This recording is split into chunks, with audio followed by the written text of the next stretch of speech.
श्री हरिराम व्यास जी महाराज। श्री विशाखा सखी के अवतार। निकुंज में दो सखी प्रधान हैं, एक श्री ललिता जी और दूसरी श्री विशाखा जी। श्री ललिता जी हमारे ब्रजमंडल में स्वामी श्री हरिदास जी के रूप में प्रकट हुई और श्री विशाखा जी हमारे ब्रजमंडल में श्री हरिराम व्यास जी के रूप में प्रकट हुए। इन निकुंज की दो अली हैं, दो सखी हैं। वास्तव में ठाकुर जी को किशोरी जी को निहारनो प्रिय है। बहुत ध्यान से सुनियो सब लोग। ठाकुर जी की नित्य उपासना क्या है? किशोरी जी को निहारना, बस। पर किशोरी जी की नित्य उपासना ठाकुर जी को निहारना नहीं। चाहती तो हैं, चाहती तो नित्य ठाकुर जी को निहारना है, पर ठाकुर जी इतने व्यस्त हैं कि किशोरी जी भी थोड़ा संकोच करती हैं। और दूसरी बात, दूसरा कारण हमारे ब्रज का आ जाता है कि किशोरी जी चाहती तो ठाकुर जी को निहारना है, लेकिन कहीं ठाकुर जी ज्यादा फूल नहीं जाएं, ज्यादा कहीं इतरान नहीं लग जाएं, इसलिए जानबूझ के निहारती नहीं है। ठाकुर जी हमारे कैसे हैं? नेक अगर किशोरी जी बड़ाई कर दें तो ठाकुर जी फूले नहीं समा में। नेक अगर ज्यादा निहारन लग जाए तो ठाकुर जी स्वयं ही काजर लेके हमें अपनी बिंदी लगा ले, मुझे नजर लग जाएगी आपकी।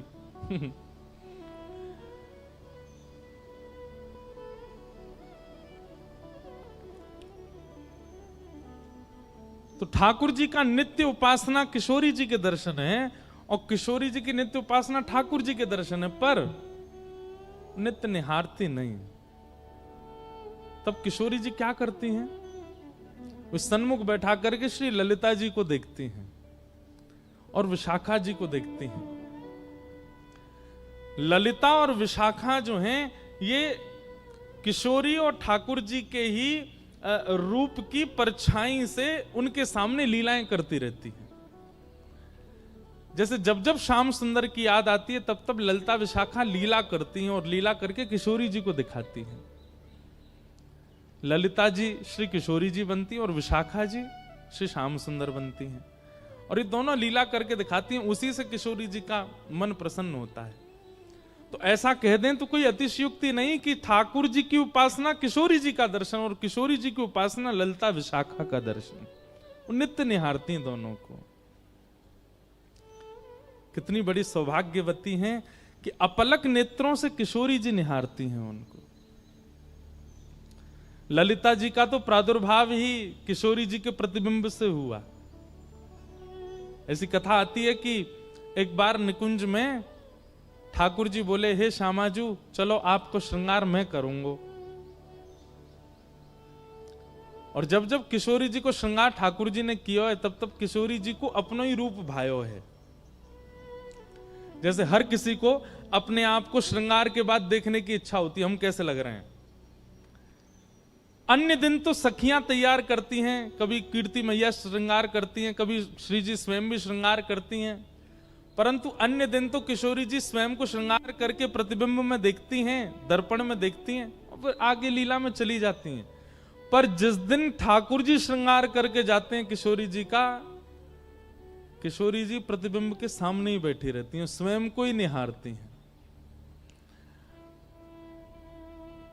आज ठाकुर जी ने किशोरी जी का श्रृंगार किया, पत्रावली पधराई, आंखन में काजर लगायो, सुंदर निज कर गूथ सुमन के गजरा, ये अपने ही हाथ पहरावत है।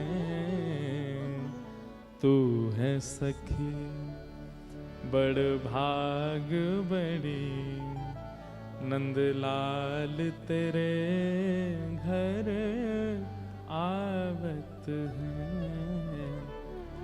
जैसे घर में देखा है ना, कभी बहनें बैठी हैं एक दूसरे के केश गूंथती हैं, ऐसे किशोरी जी बैठी हैं और ठाकुर जी उनके केश गूंथ रहे हैं। और किशोरी जी को आज इतना सुख मिल रहा है, इतना इतना आनंद है, पर प्रकट नहीं करती हैं। ठाकुर जी ने श्रृंगार किया, सुंदर पुष्प ला करके किशोरी जी के केशन में ऐसे सुंदर सुंदर गुच्छ बना करके श्रृंगार किया। और जैसे ही दूर से प्रतिबिंब लेकर के श्याम सुंदर आए, बोले हे श्यामाजू विराजो, देखो मैं आपको दर्पण दिखाऊं। और जैसे ही ठाकुर जी ने प्रतिबिंब दिखायो, किशोरी जी तो निहारती रह गई अपने स्वरूप को। अब ठाकुर जी जैसे ही दर्पण दूर करें, किशोरी जी के नहीं या कुछ सामने ही रहने दो, यहीं स्थिर कर दो। ठाकुर जी कह रहे हैं वाह, अपने रूप को निहार रही हो? बोले अपने रूप को ना निहार रही, या रूप में चढ़े भये श्रृंगार को निहार रही हूं, और वो श्रृंगार कैसे कियोगे वो चिंतन कर रही हूं। अब तो इतना सुंदर लग रहा है किशोरी जी को अपना स्वरूप की वो ठाकुर जी को भी कह रही है ना दूर बैठो, मुंह देखन दो। ठाकुर जी कभी पर्दा डाल दें, कभी दर्पण हिला दें, किशोरी जी नाराज है, बोले याकू मत छेड़ो, मेरे सामने ही रहने दो। अब तो किशोरी जी कुंज में भी जा रही हैं, तो वहां पर भी ऐसे ऐसे दर्पण लगाएं कि जहां किशोरी जी नजर घुमाएं अपनो ही प्रतिबिंब देख रही हैं।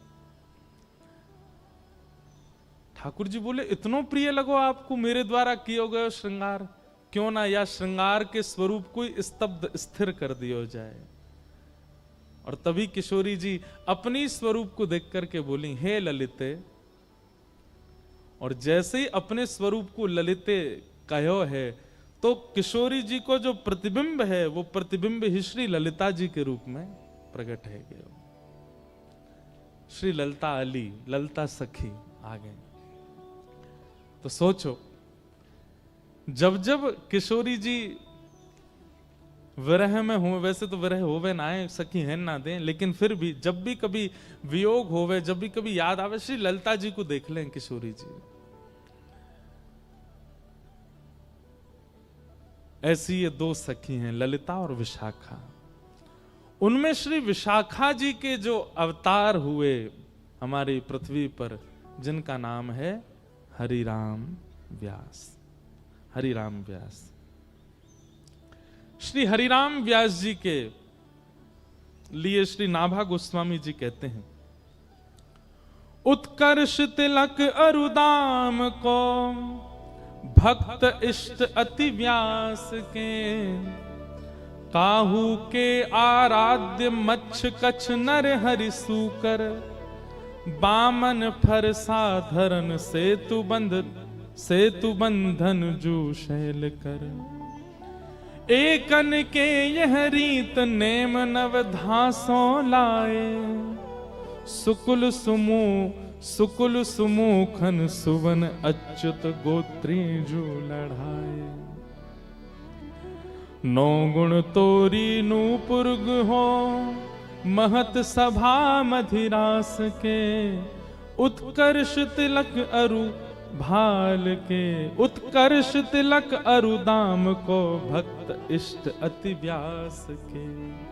श्री हरिराम व्यास। एक बात याद रखिएगा, भक्तमाल जी में श्री नाभा जी ने भगवान के भक्तों को केवल भक्त कहा, लेकिन हरिजनों के भक्तों को श्री नाभा गोस्वामी जी भक्त राज कहते हैं। बहुत ध्यान से सुनिएगा, जो ठाकुर जी के भक्त हैं श्री नाभा जी कहते हैं ये केवल भक्त हैं, इनकी उपाधि केवल भक्त की है, लेकिन जो ठाकुर जी के भक्तों के भक्त हैं ये भक्त राज हैं, ये भक्तन के राजा हैं। आप लोग अपने घर में प्रिया प्रियतम की सेवा करते हैं, लड्डू गोपाल की सेवा करते हैं, किशोरी जी की सेवा करते हैं, आप केवल भक्त हो, और उनकी सेवा से ऊपर आपके लिए कुछ भी नहीं है तो आप भक्त हो।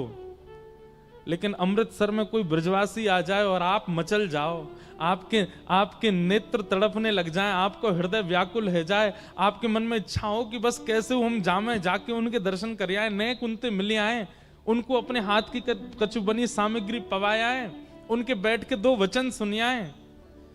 ठाकुर जी से भी अति प्रेम यदि हरिजनों से है तो श्री नाभा जी आपको भक्त राज कहेंगे, ये भक्तन के राजा। और एक बात हम आपसे स्पष्ट कह दें, ठाकुर जी से प्रेम करना सहज है, पर हरिजनों के प्रति प्रेम होना ये सबसे कठिन है। हरिजनों से प्रीति नहीं हो पाती। हरिजनों के प्रति वैसा प्रेम नहीं हो सकता। और वाकई लैया भी अगर आपको प्रयास करना हो, देखो एक बात हमारी बात बहुत ध्यान से सुनिएगा। एक तो सामने कैमरा वाले भैया ने बैठ जाओ, अगर तुम्हारा कैमरा स्थिर रहेगा हो तो हमें देखे ही ना रहे बेचारे। जय हो। तो ठाकुर जी की सेवा बहुत सरल है। सवेरे 7 बजे मंगला करते हो, किसी दिन 8 बजे कर दोगे तो ठाकुर जी नाराज नहीं होंगे। और काऊ दिना 5 बजे ही कर दोगे तो भी ठाकुर जी नाराज नहीं होंगे। ठाकुर जी को राजभोग में कढ़ी चावल खवा दो तो भी ठाकुर जी राजी हैं। ठाकुर जी को केवल दही भात खवा दो तो भी राजी हैं। कुछ नहीं तो दूध को भोग लगा दो तो राजी हैं। रात में शयन के समय ठाकुर जी को भोग लगाओ तो राजी, नहीं भोग लगाओ दूध धरा के, नहीं तो चना चनोरी मिश्री लगा दो तो भी राजी। सुबह दो सेज पे तो राजी, नहीं सुबह भूल गए ठाकुर जी बैठे खुद सो गए तो भी बेचारे राजी, कुछ नहीं कहेंगे।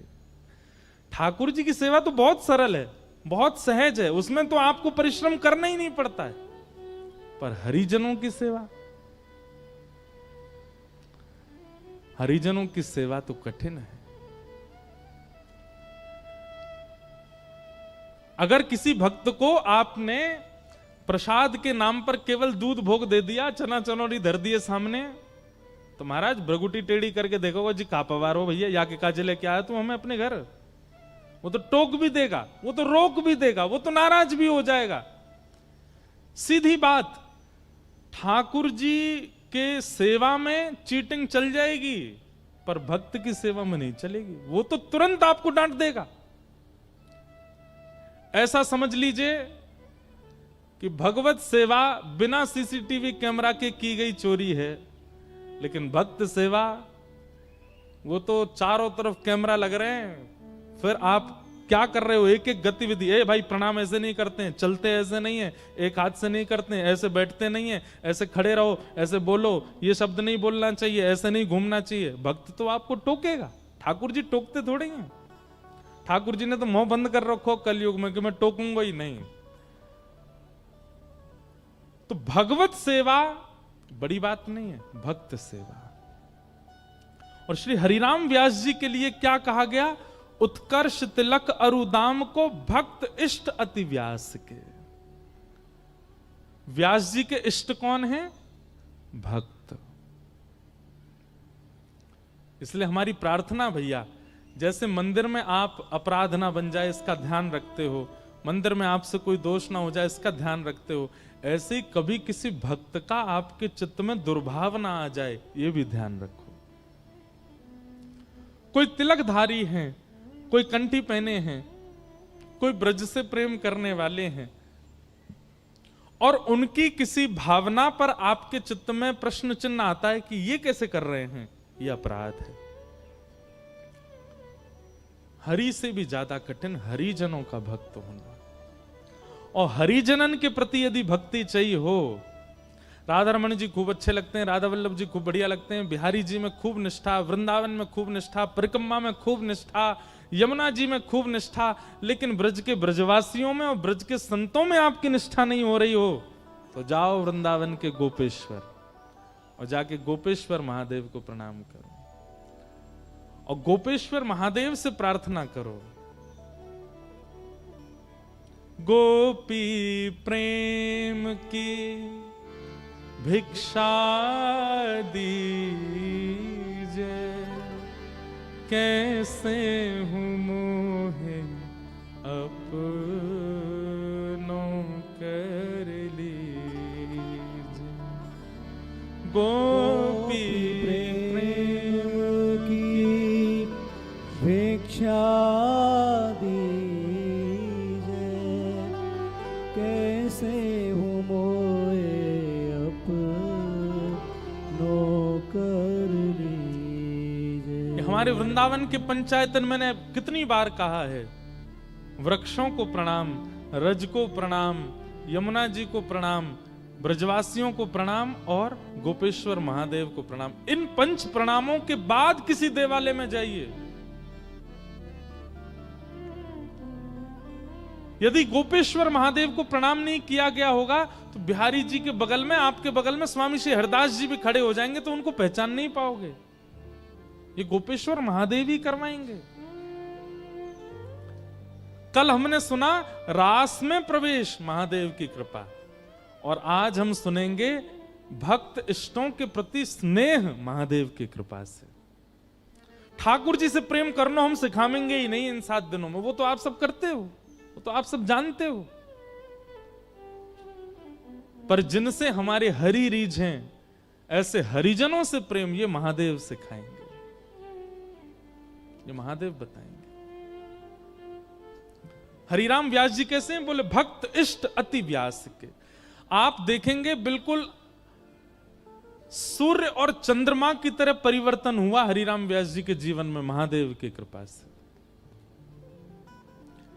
पहले के हरिराम व्यास कैसे हैं वो तो हम बाद में कहेंगे, पर बाद के हरिराम व्यास, शंकर जी से मिलने के बाद हरिराम व्यास जी कैसे हैं?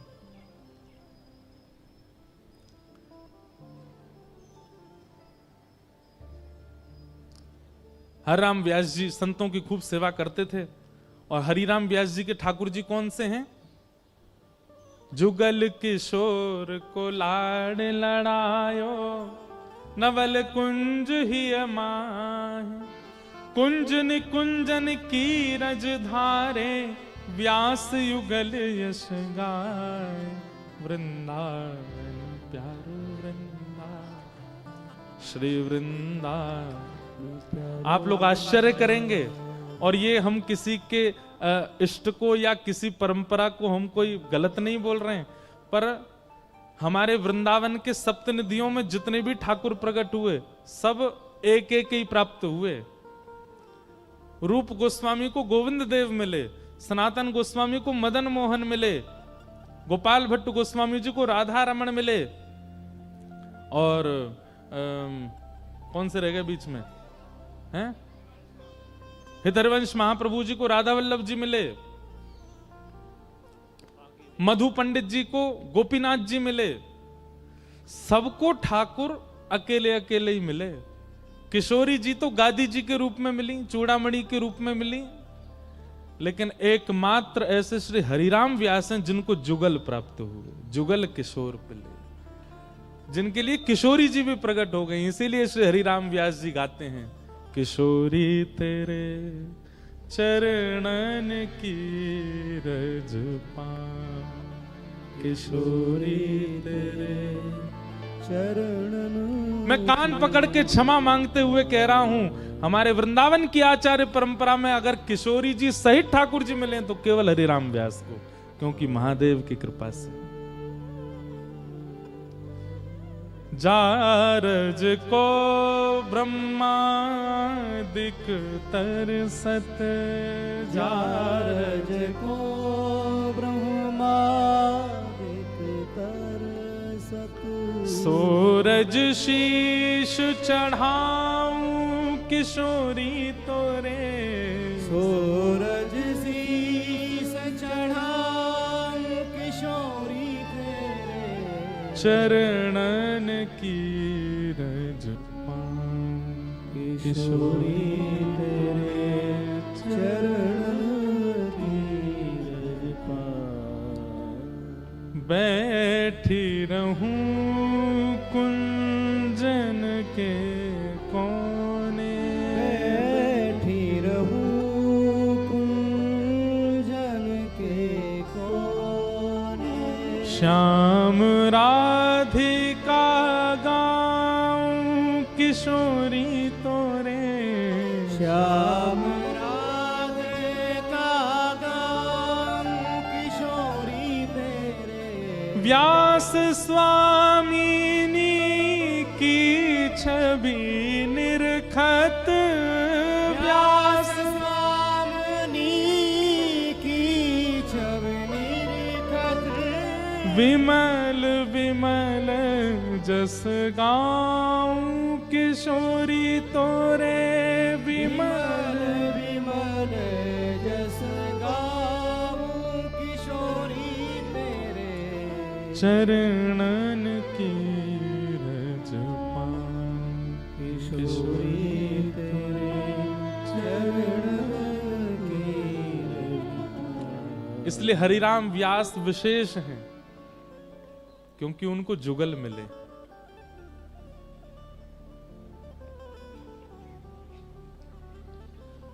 तो श्री विशाखा जी ये प्रकट हुई कलयुग में हरिराम व्यास जी के रूप में, और आपका जन्म हुआ ओरछा के एक शुक्ल परिवार में, एक दिव्य ब्राह्मण कुल में आपका जन्म हुआ।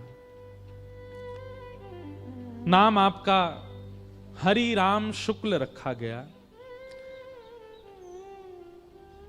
हरिराम शुक्ल। हमने पूरा चरित्र लिख भी रखा अपने पास, आज सुनाते हैं प्रेम से। अच्छा, कई लोग ना वो बहुत जल्दी आके बैठ जाते हैं कथा में, आगे आगे बैठ जाते हैं, फिर बीच में उठ के जाते हैं। ऐसों से हमारी प्रार्थना कि आप जिनको जल्दी जाने का होता है ना, 6-7 बजे जिनको जाना ही है, वो पीछे ही बैठ जाए करो। आप कब आए कब गए किसी को पता नहीं चले, लेकिन जो बेचारे पूरी कथा सुनने के भाव से बैठे उनको विक्षेप नहीं हो। अवर और प्रवर 2 प्रकार के श्रोता बताए गए भागवत जी में। व्यास के आने से पूर्व आवे और व्यास के जाने के बाद जावे, उसी को प्रवर श्रोता कहते। हम हैं तो बालक ही, यहां से नीचे तो हमें खूब आप जो है गले में गलवैया डाले घूमो, लेकिन जब मंच पे बैठते हैं उतनी देर व्यास हैं, उतनी देर आपको ये बात तो याद रखनी चाहिए कि आप कम से कम व्यास के जाने के बाद जाओ। तो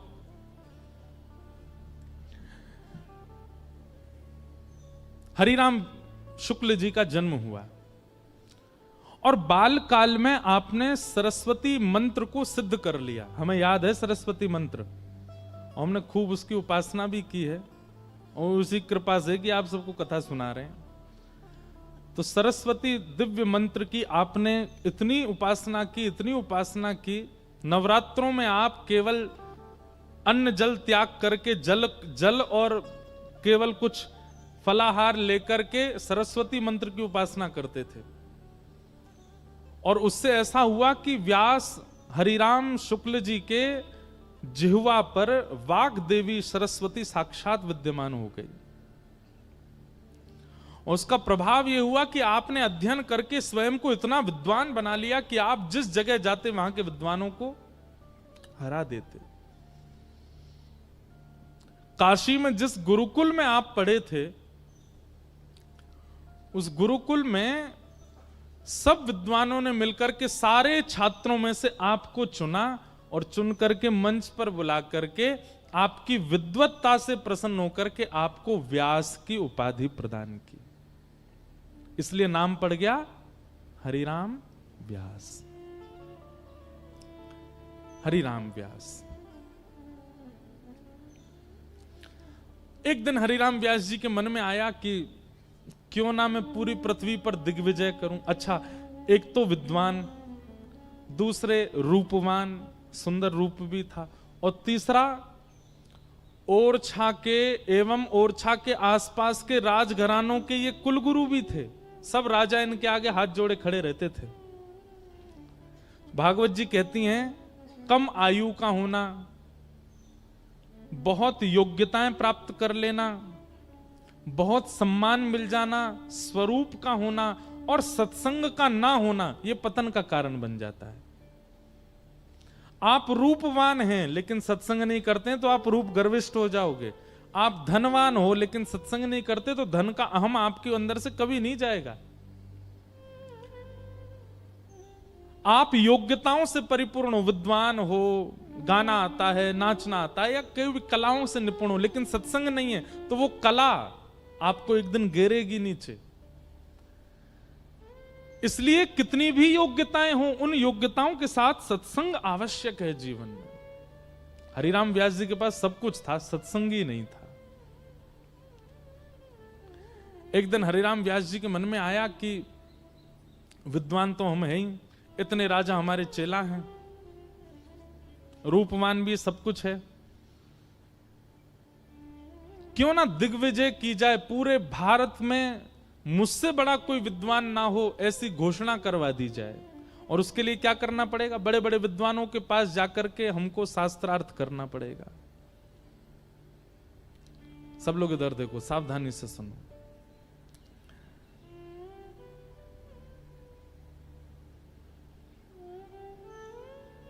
तो उस समय पर ये छपाई मशीन तो होती नहीं थी, तो हरिराम व्यास जी स्वयं ग्रंथ लिखते थे। गुरुदेव से सुना हुआ ग्रंथ याद करके फिर उस ग्रंथ को पूरा आद्योपांत लिखते थे।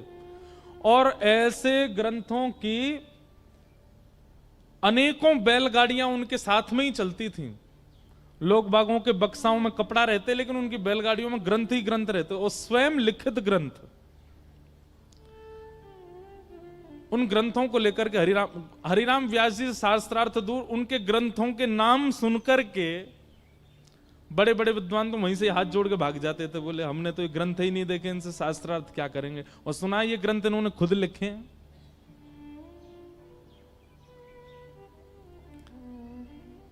बाल्यकाल में आप लोगों ने एक चतुर ब्राह्मण की कथा सुनी होगी, उसका नाम था तेनालीराम। सुनी? याद किसी को भी नहीं होगी कोई कथा, पर तेनालीराम की कथा सबने सुनी है। तेनालीराम एक बार एक राजा के यहां गए, और वहां राजा के यहां एक बहुत बड़ा कोई विद्वान आया, और उसने पहले से ही अपने शिष्यों को भेज करके कहा कि हम राजा को कह दीजिए हम उसके यहाँ के विद्वानों को हराने आ रहे हैं और उसके कुलगुरु बनने आ रहे हैं। तो राजा बोले भैया हमारे गुरुजी तो कहीं गए हुए हैं और ये विद्वान आ रहा है, आकर के सबको हरा देगा, खुद आकर के हमारा गुरु बन जाएगा, इसको कैसे रोका जाए। तो तेनालीराम, एक तो होता है कि अनपढ़ गंवार, एक होता महागंवार, एक होता वज्र गंवार। वज्र बिल्कुल कुछ जानते ही नहीं है। तो तेनालीराम बोले हम लड़ेंगे, हम शास्त्रार्थ करेंगे। राजा बोला आपको आता है? सब बोले वो तो हम बाद में बताएंगे हमको क्या क्या आता है, आप तो केवल उसके सामने हमको शास्त्रार्थ करने दो। तो सामने वो विद्वान आकर के बैठ गया। विद्वान आकर के बोला हां जी, किस विषय पर शास्त्रार्थ होगा? तो तेनालीराम बोले जो तुमको विषय बढ़िया लगता हो वहां से प्रारंभ करो। तो विद्वान बोला हमारी छोड़ो, आप बताओ कोई शास्त्र का नाम, उस पर करेंगे। तो तेनालीराम ऐसे व्यंग में हंसने लगे, बोले हमारे शास्त्र पर तुम बोलने की अभी काबिलियत नहीं रखते, तुम बोलो, हम उस पर बोलेंगे। बोले नहीं नहीं नहीं, अब तो तुम्हारा ही शास्त्र सुनना है मुझे। कौन सा शास्त्र है? तो तेनालीराम बोले ठीक है, तो हम बता दें? बोले हाँ। बोले तिलकाष्ठ महिषबंधनम, चलो इस विषय पर चर्चा होगी। विद्वान बोलो कौन सा शास्त्र? बोले तिलकाष्ठ महिषबंधनम। तिलकाष्ठ महिषबंधनम। अब सामने जो विद्वान बैठा था उसने अपने चेलाओं को देखा, बोले ये शास्त्र तो हमने कभी सुना ही नहीं।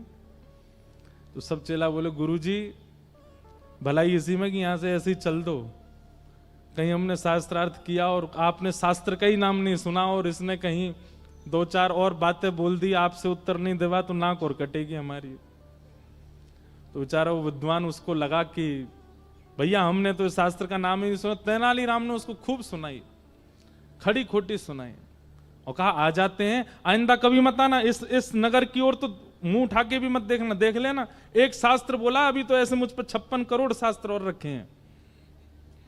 विद्वान बोला क्षमा कर दो हम जा रहे, चला गया। पीछे राजा बैठा था, राजा के पास भी विद्वान तो बहुत थे, सब विद्वानों ने घेर लिया तेनालीराम को। बोले अरे ये तिलकाष्ठ महिषबंधनम ये कौन सा शास्त्र है? बोले कोई शास्त्र नहीं है, तिलकाष्ठ मतलब तिल को ठठुआ, और महिषबंधनम मतलब भैंस को बांधने वाली रस्सी। हमने उसी को संस्कृत में बोल के कह दिया इस शास्त्र पर शास्त्रार्थ करो, और डर के मारे भाग गया। राजा बोला भैया तुम विद्वान तो नहीं हो लेकिन बुद्धि तुम्हारी खूब तेज है। और फिर एक विद्वान के द्वारा तेनालीराम को फिर अध्ययन करा के विद्वान बनवाया। तो शास्त्रों का नाम उल्लेखित करके उस पर शास्त्रार्थ होता था। हरिराम व्यास जी की तो पोथियों के नाम पढ़ करके विद्वान घबरा जाते थे। किसी ने कहा बोले आप कहां पूरे विश्व पर दिग्विजय करेंगे, भारत में सर्वश्रेष्ठ स्थान काशी। ऐसा कहते हैं काशी जो है ना वो देवाधिदेव महादेव की जिह्वा है। क्या है? जिह्वा। काशी में जब ब्राह्मण बोलते हैं तो उनके स्वर को उनका स्वर ना माना जाए, वो महादेव का ही स्वर है। इसलिए काशी के स्वर अलग ही हैं। चाहे वहां गाने वाले हों, चाहे वहां ब्राह्मण बोलने वाले हों, वहां के वेद मंत्र पाठ करने वाले ब्राह्मणों को आप सुनिए, वहां के बड़े बड़े विद्वानों को, वो पूरे विश्व से अलग ही हैं। काशी में भगवान की, शिव की जिह्वा मानी जाती है। हरिराम व्यास जी अपनी वही 5-6 बैलगाड़ियों में भरे हुए ग्रंथ और दुनिया भर के दिग्विजय के पत्र लटका रखे थे, यहां जीते वहां जीते, वो सब उन पर लटके हुए थे। जैसे आजकल लोग गाड़ियों पर लिखवा लेते हैं, जो भी उनकी श्रेष्ठता होती है वो गाड़ी पर लिखी रहती है, चाहे महामंडलेश्वर हो, चाहे एमएलए हो, चाहे विधायक हो। हरिराम व्यास जी पूरी बैलगाड़ियों पर लगवा करके और पहुंच गए। सब ब्राह्मण समझ गए, बोले भैया ये हरिराम व्यास को व्यास से जीतना सामान्य बात नहीं, ये बहुत विद्वान है। वाग्देवी सरस्वती की कृपा है इनके ऊपर, इन्होंने सरस्वती मंत्र को अभिमंत्रित कर रखा है, इनकी जिह्वा पर सरस्वती नर्तन करती है, कैसे जीतेंगे हम इनसे? सब ब्राह्मण व्याकुल होकर के देवाधिदेव महादेव शंकर के पास गए और कहा कि हे महादेव, हमारी हार हो हमें स्वीकार, पर काशी की हार ये तो आपकी हार मानी जाएगी ना, क्योंकि यहां तो सब ब्राह्मण आपकी वाणी है, कृपा कीजिए।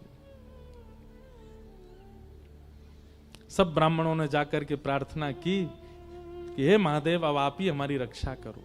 हरिराम व्यास आ रहे हैं। हरिराम व्यास जी की शोभा यात्रा निकली महाराज, पूरा काशी पुष्प भी बरसा रहे हैं, तो थर थर कांप करके बोले कि अब ये हरा के जाएंगे हमको।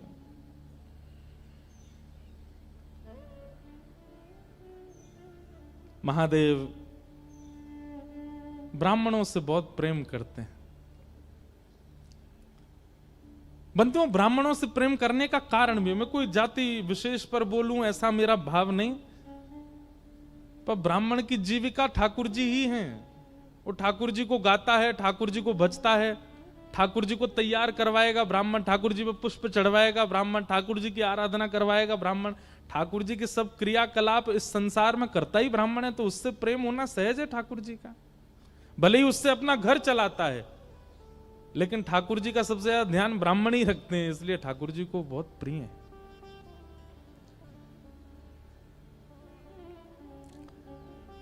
ब्राह्मणों की आराधना सुनकर के महादेव बोले अब हम जाएंगे, और एक दिव्य दीनहीन से ब्राह्मण का रूप धारण करके महादेव पहुंचे हरिराम व्यास जी के पास।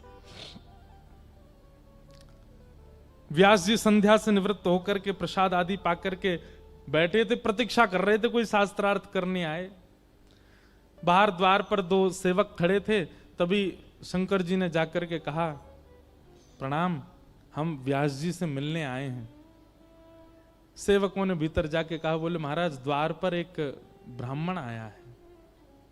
हरिराम व्यास जी बोले बुलाओ बुलाओ बुलाओ, उससे तो हमको शास्त्रार्थ करना है।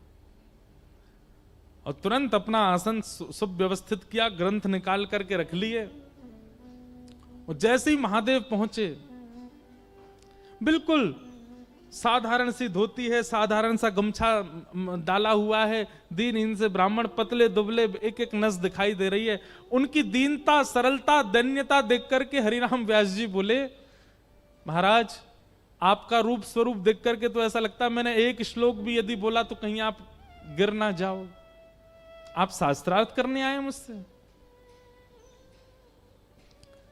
महादेव बोले नहीं नहीं, हम शास्त्रार्थ करने नहीं आए, हमने पूरे काशी में आपकी प्रशंसा सुनी, आप बड़े विद्वान हैं, आपके पास सारे प्रश्नों के उत्तर हैं, सारे ग्रंथ आपको कंठस्थ याद हैं। हम तो अपनी एक जिज्ञासा लेकर के आए हैं आपसे पूछने। हरिराम व्यास जी बोले पूछो। बोले महाराज आप इतने विद्वान हैं, ये बताइए अत्यंत विद्या प्राप्त करने के बाद उस विद्या का फल क्या मिलता है? विद्वान होने के बाद उसका फल क्या मिलता है? जैसे धनवान होने के बाद इच्छाओं की पूर्ति, कुछ चाहो वो इच्छा पूरी हो जाती है, ऐसे विद्वान होने के बाद उसका फल क्या मिलता है? हरिराम व्यास जी बोले कोई पूछने की बात है? विद्या ददाति विनयम, विद्या से विनय आता है, विद्या से दीनता आती है, और सबसे बड़ी बात विद्या से विवेक प्राप्त होता है। विवेक किसे कहते हैं? सही और गलत की पहचान, इसको विवेक कहते हैं। बहुत ध्यान से सुनिएगा, एक कैसा ट्रांसफॉर्मेशन है हरिराम व्यास जी के जीवन में। कहां वो पूर्व के हरिराम व्यास और कहां वो बाद के हरिराम व्यास? महादेव की कृपा। हरिराम व्यास जी बोले विवेक होता है, विद्या से विवेक की प्राप्ति होती है। अच्छा, विवेक किसको कहते हैं? बोले सही और गलत की पहचान, इसको विवेक कहते हैं। महादेव बोले तो इसका मतलब आपको भी विद्या का फल नहीं मिला? हरिराम व्यास जी बोले मतलब?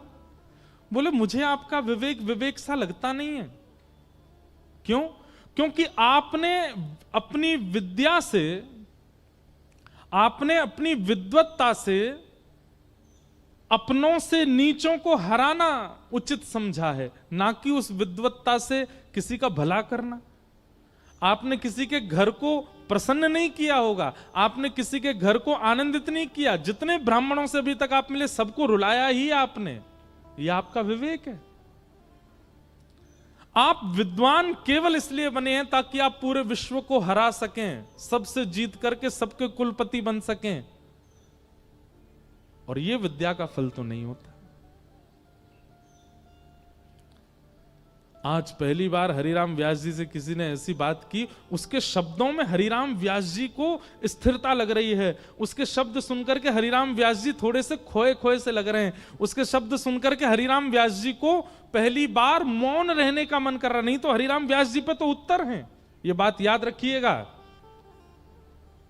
जिसके शब्द आपको स्थिर कर देते हो, जिसके शब्द आपके भीतर परिवर्तन करने की स्थिति पैदा कर देते हो, जिसके शब्द आपको अत्यंत शांत कर देते हो, समझ जाना या तो वो हरि हैं या कोई हरिजन है।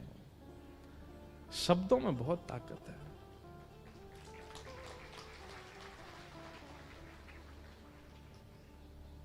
अगर मुझसे पूछा जाए पूरे विश्व को कौन चला रहा है, तो शब्द। यहां जितने लोग बैठे हैं, कई लोग अपने जीवन में बहुत उपलब्धियां प्राप्त कर लेंगे शब्द की कृपा से। कई लोग अपने जीवन में वृंदावन की प्राप्ति कर लेंगे शब्द की कृपा से। कई लोग अपने जीवन में विरक्तता को प्राप्त कर लेंगे शब्द की कृपा से। और क्षमा कीजिएगा, कई लोग दुष्ट बन जाएंगे, कई लोग राक्षस प्रवृत्ति के हो जाएंगे, वह भी शब्द से।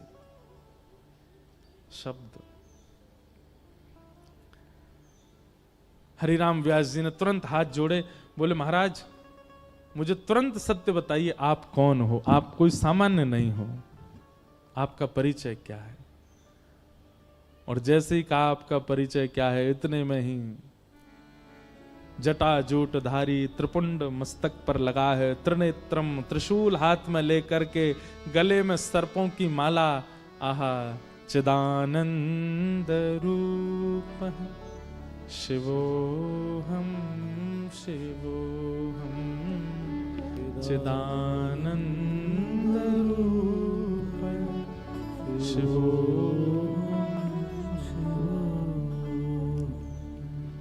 साक्षात देवादिदेव महादेव काशी विश्वनाथ प्रभु प्रकट हो गए हरिराम व्यास जी के सामने। महादेव का वह रूप सौम्य करुणावतार है। महादेव रुद्र उनका नाम है, परंतु वो रुद्र भाव में नहीं रहते, वो अत्यंत करुणा भाव में रहते हैं।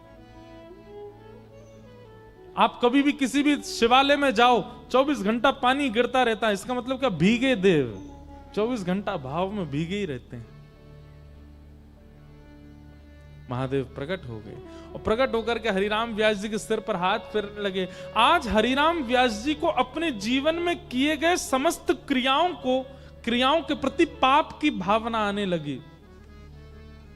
मैंने कितने ब्राह्मणों को हताश किया, उदास किया, निराश किया, रुलाया।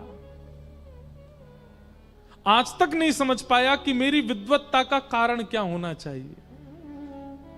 आज महादेव प्रकट हो गए, चरणों में लिपट गए, बोले प्रभु कृपा करो। मुझे क्यों वाणी देवी की कृपा हुई, मुझे क्यों विद्वत्ता प्राप्त हुई, मैं क्यों पृथ्वी पर आया हूं, मेरे जीवन का उद्देश्य क्या है, कारण क्या है, कृपा करके। अब जब आप आ ही गए हैं तो आप ही बताइए। देखो, नरसिंह मेहता के भाव में और हरिराम व्यास जी के भाव में एक बात स्पष्टता लगी, पूर्ण समर्पण। आप बताइए, हम आपसे कोई जिज्ञासा ना प्रकट करें, आप बताओ, क्योंकि जानते हैं कि महादेव जिस मार्ग का अनुसंधान करवाएंगे वो मार्ग कल्याणकारी ही होगा।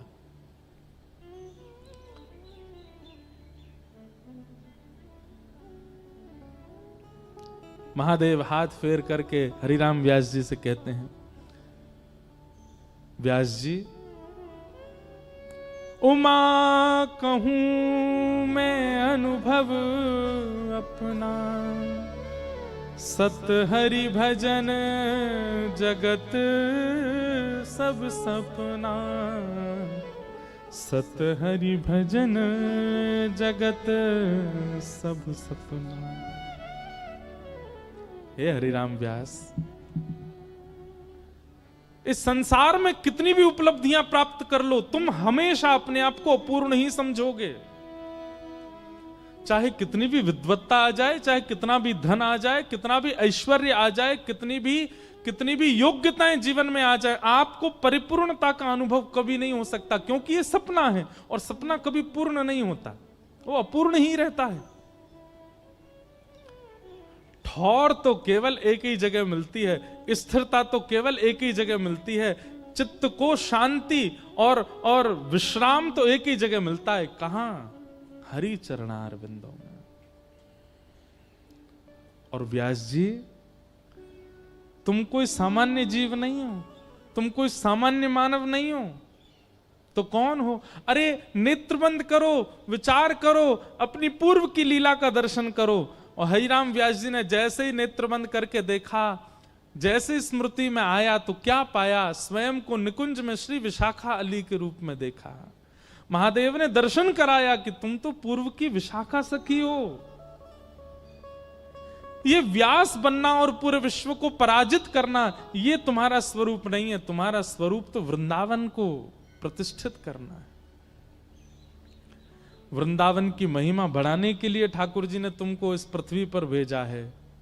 हे विशाखा, हे हरिराम व्यास, अपनी विद्वत्ता से वृंदावन चंद के यश को गाओ, श्री युगल सरकार के यश को गाओ, और सबसे बड़ी बात, वृंदावन के यश को गाओ।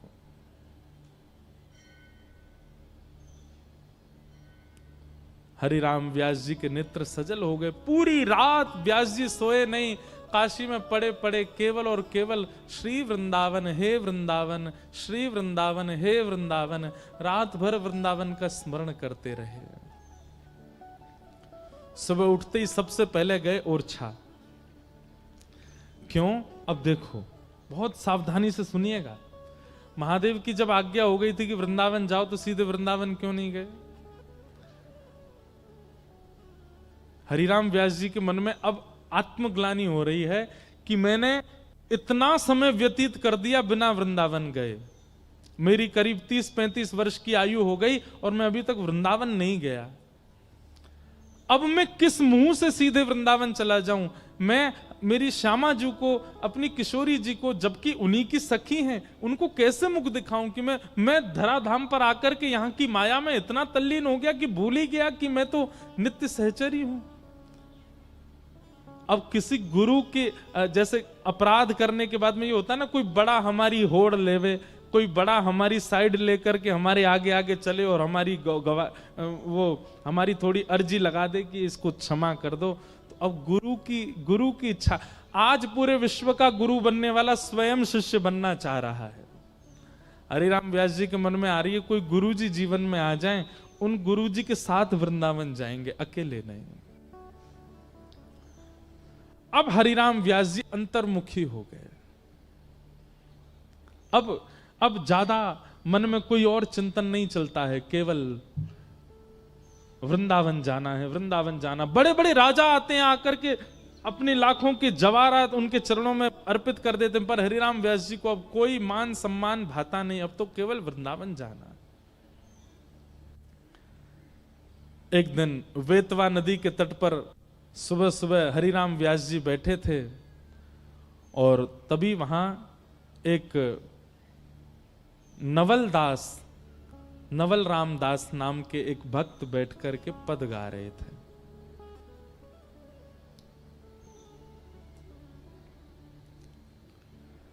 आज अति राजत दंपति भोर, सुबह सुबह का राग गा रहे थे।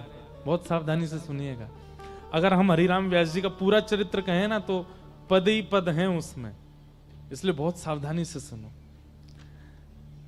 हरिराम व्यास जी बैठे हैं बेतवा नदी के तट पर और तभी उनके कानों में ये स्वर गूंज रहा है, आज अति राजत दंपति भोर, आज अति राजत दंपति भोर। अर्थ क्या है पद का सुनो, नेत्र बंद करके सब लोग अनुभव करो। सुबह सुबह का समय है और दोनों दंपति यानी कि युगल सरकार अपनी शयन सेज पर उठ करके बैठे हैं शयन के बाद। और कैसे लग रहे हैं दोनों? सूरत रंग के रस में भीने, सूरत रंग के रस में भीने, नागरी नवल किशोर, नागरी नवल किशोर, आज अति राजत दंपति भोर, आज अति राजत दंपति भोर। आसन पर भुज दिए विलोकत, आसन पर भुज दिए विलोकत। एक दूसरे के गले में गलवैयां डाल रखी है श्री राधा वल्लभ बिहारी जी ने और एक दूसरे के मुखमंडल को देख रहे हैं। आसन पर भुज दिए विलोकत, आसन पर भुज दिए विलोकत। इंदु वदन विवियो, इंदु बदन विवियो। करत पान रस मात परस्पर, करत पान रस मात परस्पर। लोचन त्रसित चको, लोचन त्रसित चको। मानो श्री हरिराम व्यास जी को प्रत्यक्ष दिखने लगा। एक सेज पर युगल बैठे हैं, एक दूसरे के गले में गलवैयां डाले, एक एक अंग को मानो ऐसे पी रहे हो जैसी प्यासी जिह्वा जल का पान कर रही हो। नेत्र नेत्रों को देख रहे हैं, नासिका नासिका के सन्मुख है, गले में गलवैयां हैं, एक दूसरे, मानो जैसे एक श्याम वर्ण गौर वर्ण एक दूसरे में बस अभी मिल ही जाएंगे क्या। हरिराम व्यास जी को बेतवा नदी ओरछा में बैठे बैठे दिखने लगा यह प्रत्यक्ष शब्द झकझोर रहे हैं हरिराम व्यास जी के हृदय को।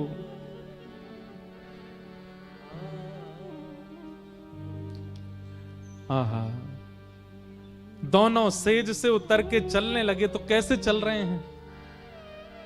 पग डगमगत चलत बन बिहरत, पग डगमगत चलत बन बिहरत। जैसे कोई सुबह उठते ही सीधी चाल नहीं चल पाता, और ठाकुर जी तो वैसे ही टेढ़ी चले, और सुबह सुबह उठ के तो जन कितनी टेढ़ी चलते होंगे।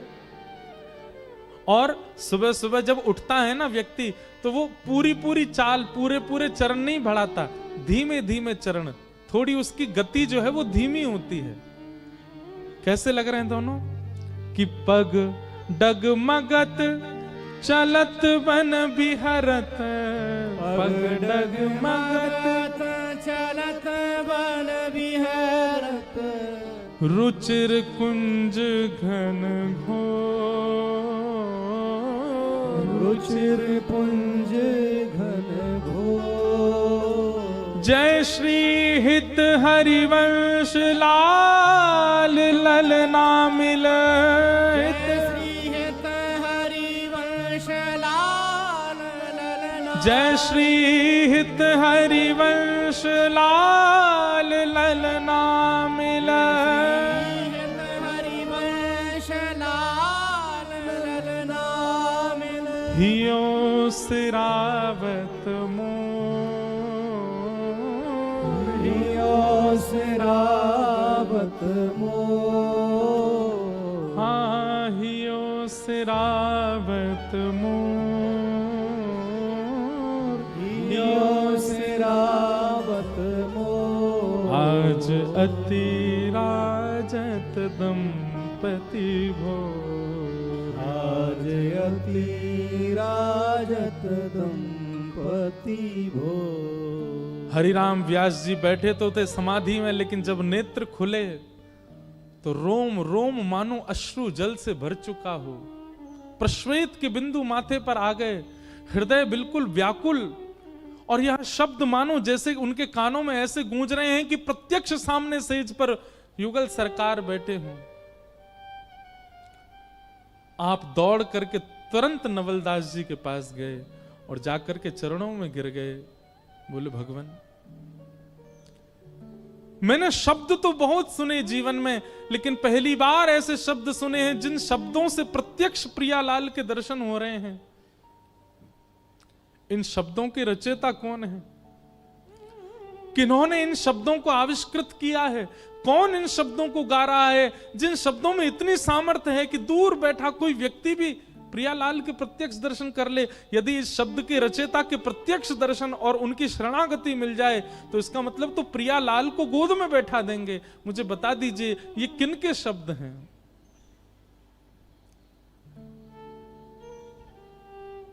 नवलदास जी मंद मंद मुस्काने लगे और कहे, व्यास जी ध्यान से सुनो। जय श्री हित हरिवंश लाल ललना मिल, जय श्री हित हरि लाल ललना, जय श्री हित हरिवंश लाल ललना मिल। हित हरिवंश लाल ललना मिल। हियो सिरावत मोर, हियो सिरावत मोर। ब्रज वृंदावन में श्री राधा वल्लभ लाल जी को विराजमान जिन्होंने किया है, ऐसे जिनके कृपा पात्र से मैं इस भाव को गा रहा हूं, ऐसे श्री हितरवंश महाप्रभु, उनका यह भाव। हरिराम व्यास जी ने अब विचार नहीं किया। मैंने बंधुओं कथा में कहा है कि वृंदावन आपको आमंत्रित कर रहा है, इसके 3 संकेत मिलेंगे। पहला संकेत स्वप्न में वृंदावन की स्मृति, दूसरा संकेत वृंदावन से किसी ब्रजनिष्ठ ब्रजवासी या फिर किसी वैष्णव का आपके नगर में आगमन, और तीसरा वृंदावन का कोई प्रसाद आपको प्राप्त हो जाना। ये तीन स्थिति यदि हो, स्वप्न में वृंदावन, नगर में ब्रजवासी का आगमन, और आपकी जिह्वा पर या आपके कानों में ब्रज का कोई प्रसाद उड़ेल दे, ये तीन स्थिति एक साथ यदि बने तो समझ जाइए वृंदावन आपको आमंत्रित कर रहा है, तुरंत जाइए वृंदावन। हरिराम व्यास जी नित्य स्वप्न में वृंदावन का दर्शन करते हैं, और आज नवलदास जी के आगमन से एक ब्रज का निष्ठ व्यक्ति उनके नगर में आ गया, और श्री हितरवंश महाप्रभु के रचित यह भोर का पद गाकर के उन्होंने प्रसाद दे दिया। अब हरिराम व्यास जी रुके नहीं, जिस अवस्था में थे तुरंत वृंदावन की ओर निकल पड़े। लेकिन ऐसा कहते हैं, उनके चरित्र में आता है कि हरिराम व्यास जी ने किसी को बताया भी नहीं कि वो जा रहे हैं, परंतु वो 5 बैलगाड़ियों में भरी हुई जो पोथियां थी उनको संग लेकर के गए। किसी ने कहा इन पोथियों ने अब भी पीछा नहीं छोड़ा। नहीं, हरिराम व्यास जी वृंदावन जाकर के निचोड़ निकालना चाहते हैं कि इन्होंने मेरा क्या किया। जब मेरा ही कुछ नहीं हो पाया तो किसी का क्या होगा इनसे। इनको जाके विसर्जित करके आऊंगा वृंदावन में, इसलिए लेकर के गए। और सीधे श्री हरिराम व्यास जी वृंदावन पहुंचे।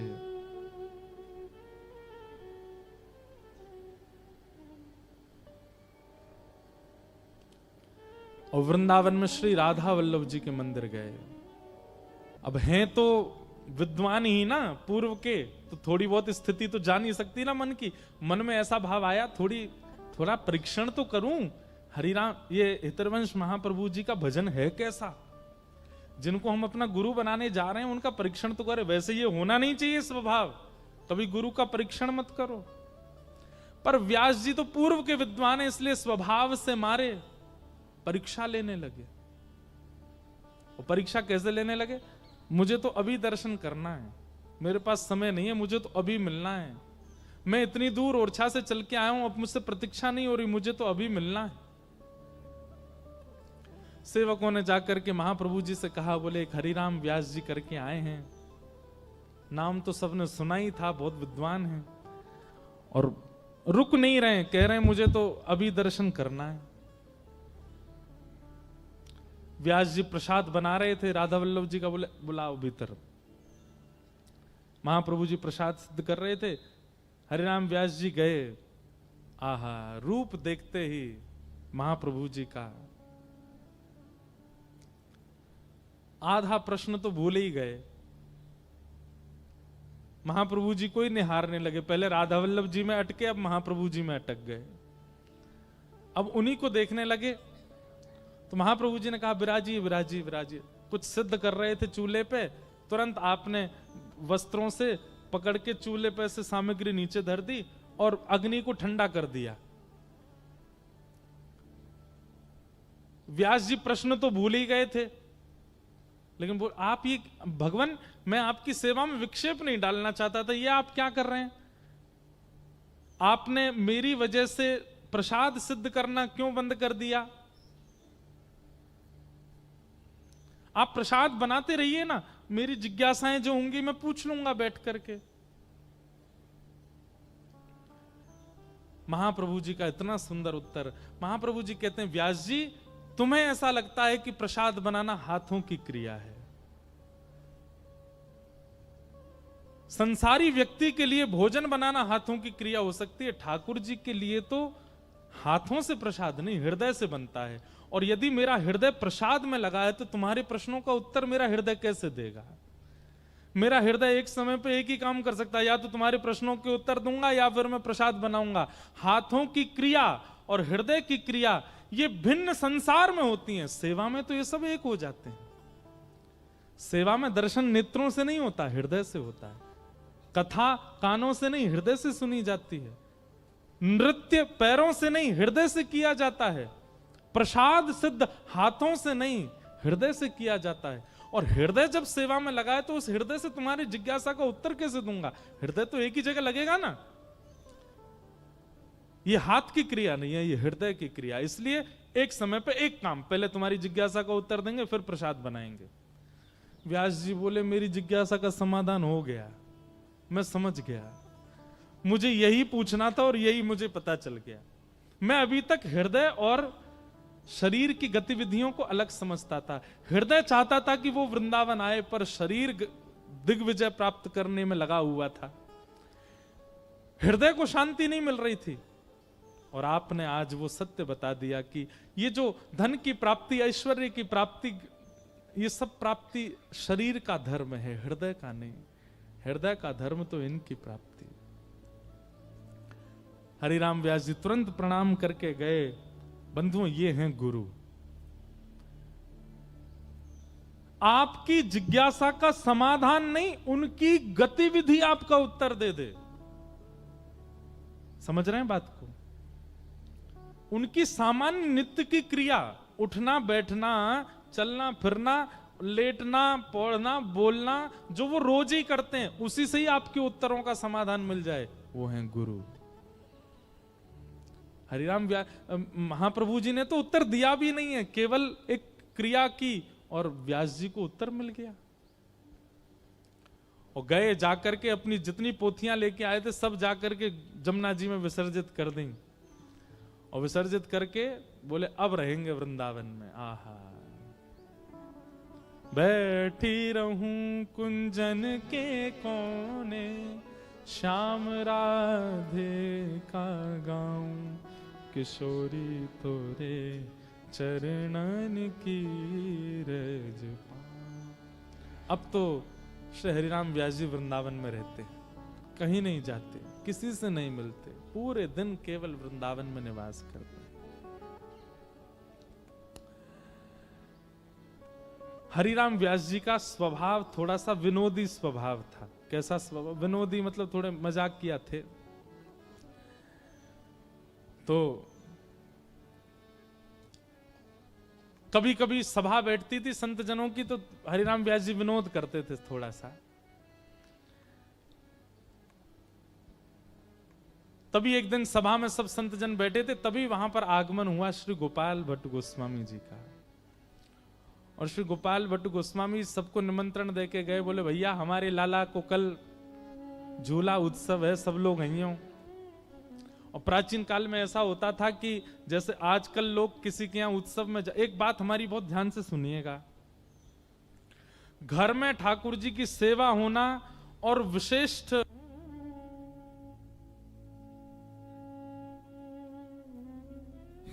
तुम निवेदन कर रहे थे, घर में ठाकुर जी की सेवा होना और विशिष्ट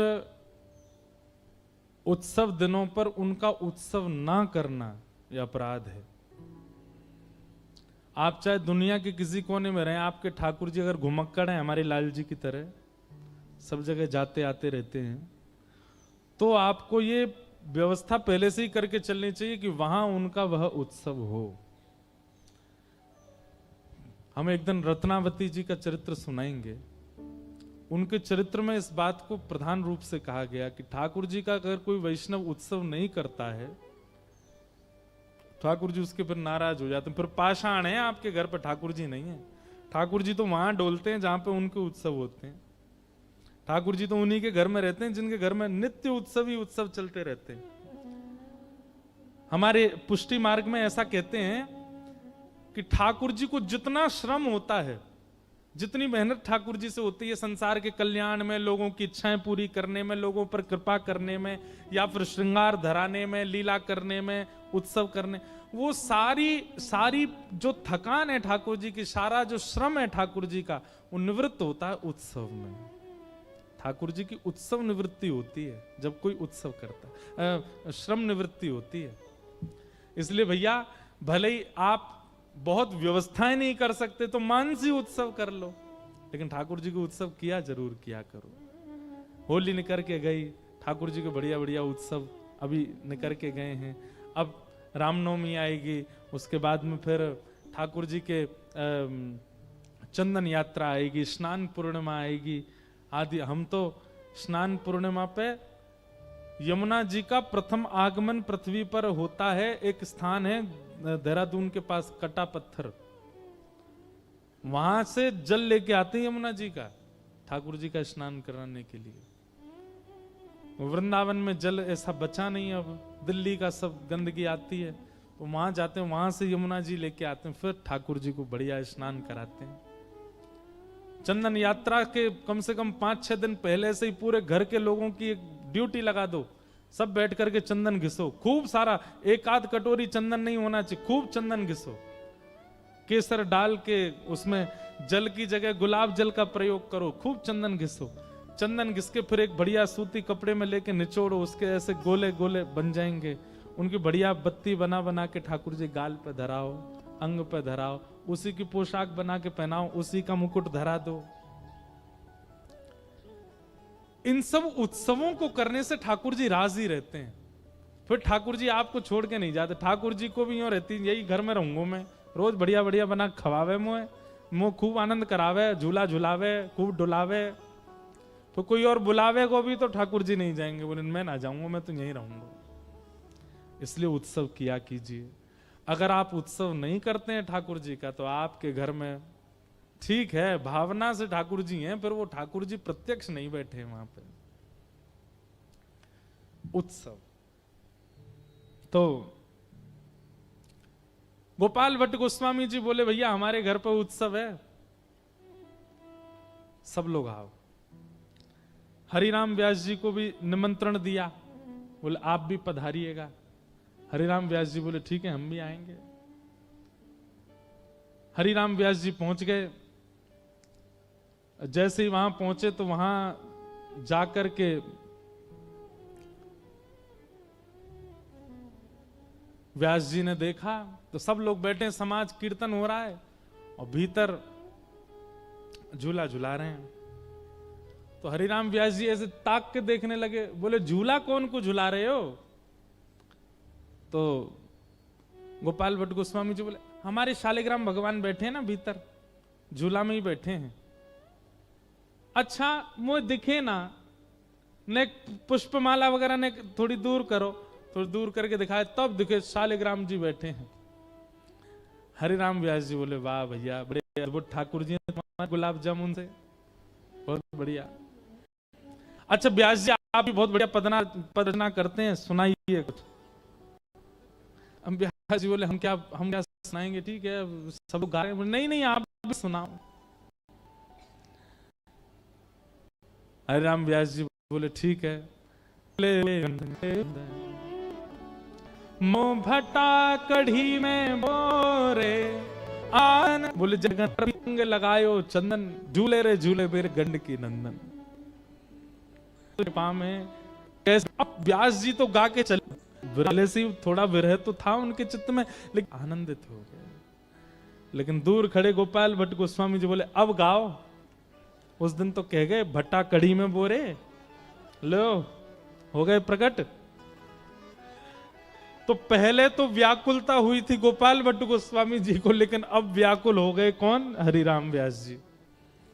और हरिराम व्यास जी रोने लगे और रोते रोते क्या बोले, रूप गोस्वामी को मिल गए, सनातन गोस्वामी को मिल गए, मधु पंडित को मिल गए, हमारे गुरुदेव हरिवंश महाप्रभु को मिल गए, और तो छोड़ो गोपाल भट्ट गोस्वामी जी के यहाँ इतने सुंदर रूप धारण करके आप प्रकट हो गए, मुझे कब मिलेंगे, अब मुझे कब मिलेंगे? यह विरह ही प्रकट करती है ठाकुर जी को। बंधुओं विरह रूपी मथनी से ही प्रकट होंगे वो। अब 2 दिन पहले तो गोपाल भट्ट जी व्याकुल थे, अब 2 दिन बाद हरिराम व्यास जी व्याकुल हो गए। आप सब पे कृपा कर रहे हो, मुझ पे कब करोगे? मुंह पे कृपा कब होएगी ठाकुर जी?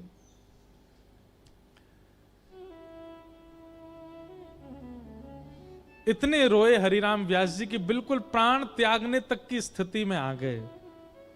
और तभी व्यास जी के स्वप्न में किशोरी जी प्रकट हुए, और किशोरी जी प्रकट होकर के बोली, हे व्यास जी आप चिंता मत करो, आप व्याकुल क्यों हो रहे हो? बोले आप सबको मिल गई हैं, मुझे क्यों नहीं मिल रही? मैंने क्या अपराध कि मैं भी तो गाता हूं, अब मैं जानता हूं मेरे पूर्व के अपराधों को अभी तक क्षमा नहीं किया आपने, इसलिए मुझे प्राप्त नहीं हो रही। किशोरी जी बोली कैसे प्राप्त नहीं होंगे? तुमको अगर हम अगर तुमसे अभी तक रूठी होती हैं तो तुमको वृंदावन ही नहीं मिलता। वृंदावन मिल गया, ये हमारी प्रसन्नता का प्रतीक है, और तुम तो हमारी नित्य सहचरी विशाखा हो। व्यास जी बोले अब कृपा करो, मुझे प्राप्त हो जाओ। किशोरी जी ने कह दिया, बोले ठीक है। एक वन है वृंदावन में, आप लोग भी नहीं गए होंगे उस वन में, उसका नाम है जुगल वन, किशोर वन। किशोर वन, किशोर वन में जाओ और वहां एक वृक्ष के नीचे कुछ पैमाना बताया, इतना खोदना, तब तुमको स्वरूप प्राप्त होगा। अगले दिन श्री हरिराम व्यास जी जुगल वन पहुंचे और जाकर के महाराज जैसे ही खोदना प्रारंभ किया और जैसे ही जितनों किशोरी जी ने बताया भीतर जाकर के देखा तो एक सरप्राइज दिया किशोरी जी ने, जो मैंने पहले ही बताया कि बाकी सबको तो केवल ठाकुर प्राप्त भय, लेकिन श्री हरिराम व्यास जी ने जब किशोर वन में खोदना प्रारंभ किया वृक्ष के नीचे, तो हरिराम व्यास जी को किशोरी जी ने प्रसन्न होकर के एक सरप्राइज दिया। क्या? बाकी सबको तो ठाकुर, पर हरिराम व्यास को युगल ठाकुर, दोनों युगल मिले। बोलो जुगल किशोर लाल की जय। ऐसे श्री हरिराम व्यास जी को श्री जुगल किशोर जी मिले, बड़े प्यारे ठाकुर हैं। अभी पन्ना में विराजते हैं, मध्य प्रदेश में, हमारे ब्रज के ठाकुर हैं श्री जुगल किशोर। जुगल किशोर को लाड लड़ायो, नवल कुंज ही माई, कुंज निकुंजन की रज धारे, व्यास युगल यश गाय। वृंदावन प्यारो वृंदावन, श्री वृंदावन प्यारो वृंदावन, हे श्री वृंदावन कोनो वृंदावन, श्री वृंदावन प्यारो वृंदावन। ऐसी ऐसी अद्भुत लीलाएं होने लगी। अब वृंदावन में एक और ठाकुर श्री हरिराम व्यास जी के प्रकट भय। हितरवंश महाप्रभु, स्वामी श्री हरदास जी, गोपाल भट्ट गोस्वामी, रूप सनातन, सब बधाई लेकर के आए और श्री हरिराम व्यास जी को हृदय से लगा करके खूब बधाई दी। हरिराम व्यास जी बड़े प्रसन्न। व्यास जी को वापस ले जाने के लिए इनका पूरा कुल खानदान आया ओरछा से, लेकिन व्यास जी वृंदावन छोड़ करके नहीं गए। तब इनके परिवार के लोग रोने लगे और कहने लगे, आप वृंदावन में रहोगे केवल अपना कल्याण करोगे, पर ओरछा जाओगे तो कितने लोगों का कल्याण होगा। तब हरिराम व्यास जी बोले, भैया अब सबके कल्याण का जिम्मा हमने नहीं लिया, हम तो वृंदावन से बाहर जाएंगे ही नहीं। और वृंदावन को त्यागने वाले स्वयं स्नान किया, फिर बाहर आए, बोले ठाकुर जी को स्नान कराऊं। जैसे डिबिया खोली सोई चिड़िया उड़ के फुर उड़ गई। अब वो तो संत व्याकुल हो गए, बोले मेरे ठाकुर जी उड़ गए, मेरे ठाकुर जी उड़ गए, और दौड़े दौड़े हरिराम व्यास जी के पास गए। हरिराम व्यास जी को तो पता था ये लीला होने वाली है। व्यास जी बोले, कहिए कैसे आए? बोले तुमने कही थी जमुना जी स्नान करना, हम स्नान करने गए, हमने जैसे डिब्बा खोला हमारे ठाकुर जी उड़ गए। हरिराम व्यास जी बोले, हम पहले ही कह रहे थे वृंदावन छोड़ के मत जाओ। देखो तुम जाने की इच्छा प्रकट कर रहे, ठाकुर जी चिड़िया बन के उड़ गए, ठाकुर जी वृंदावन छोड़ के नहीं जाना चाह रहे, तुम क्यों जा रहे हो? नहीं जाएंगे हम वृंदावन छोड़ के, पर हमारे ठाकुर जी तो बुला दो वापस। बोले रुक जाओ, चिड़िया बन के कहां उड़े थे? बोले आपके मंदिर की तरफ ही उड़े थे, रुको हम ढूंढते हैं। और भीतर गर्भगृह में जाकर के ऐसे ढूंढते ढूंढते जुगल किशोर जी के पैर के पास ही शालिग्राम जी रखे, जे रहे तुम्हारे ठाकुर जी, देखो चिड़िया बन के आए, यहां आके बैठ गए। बोले सही कह रहे हो, हमारे ठाकुर जी जाना ही नहीं चाहते। और महाराज उन संत ने अखंड ब्रजधाम वास ले लिया। हरिराम व्यास जी का यही नियम था, घूम घूम करके यही देखते थे, यही पूछते थे आज वृंदावन छोड़ के कौन जा रहा है, और जो भी जा रहा होता था उसको जाकर के खूब सुनाते। और क्या कहते हैं, जो वृंदावन छोड़ करके जा रहा है, ते नर राक्षस कूकर गधा, ऊंट वृषभ गज बोक, व्यास जू वृंदावन तज भटकर, तासिर पन ही ठोक। बोले भैया जितने जीव जंतु कहे जाएं वो सब है वो जो वृंदावन छोड़ के जाए, इसलिए वृंदावन कभी मत त्यागो। वृंदावन साचो धन भैया, वृंदावन साचो धन भैया। हरिराम व्यास, एक दिन आप अपने ठाकुर जी की सेवा कर रहे थे और सेवा करते करते ठाकुर जी को पाग बांध रहे थे। कोई बढ़िया सेठ रेशमी कपड़ा देख करके गया, बोले पाग पहनाना जुगल किशोर जी को। तो श्री हरिराम व्यास जी पाग धरा रहे थे और पाग धराते धराते जैसे पाग पहनाए तो पाग कहीं से उधर जाए, कहीं से ढीली पड़ जाए, फिर खुल जाए, बाकी का श्रृंगार धराने जाए तो पाग नीचे गिर जाए। तो हरिराम व्यास जी को क्रोध आ गया और उधरी हुई पाग ऐसे मुंह पे आ रही थी, सबरे कपड़ा मुंह पे आ रहे जुगल किशोर जी के, उधरी हुई पाग में आरती कर दी। बोले खड़े रहो ऐसे ही हैं, सुबह तो है गई, मैं सुबह तैयार कर रहा हूं, तैयार नहीं है रहे मो इतने काम करने। वृंदावन रोज वृंदावन की परिक्रमा देते थे हरिराम व्यास जी, मो वृंदावन की परिक्रमा जानो, संत जन को भंडारो करनो, और यहाँ सुबह तो है गई है और पाग नहीं पहनने। देखो एक बात कहें, जब सेवा में प्रेम खूब दिया गया होगा ना ठाकुर जी को, तो फिर क्रोध करने का अधिकार मिलता है, लेकिन एकांत में। यूं नहीं कि 4-5 लोग देख रहे हैं और तुम अपने ठाकुर जी को डांट रहे हो, ऐसे नहीं करना है। तो ऐसे आ जाएगा और प्रिया के ऊपर पाग पहना दो तो गोकर्ण बन जाएंगे ठाकुर जी। ये गोपाष्टमी के दिन या फिर जब कभी भी आपके मन में आए ठाकुर जी आज जाओ गैया चराया हो, तो वादना ऐसी गोकर्ण पाग पहना दी ठाकुर जी।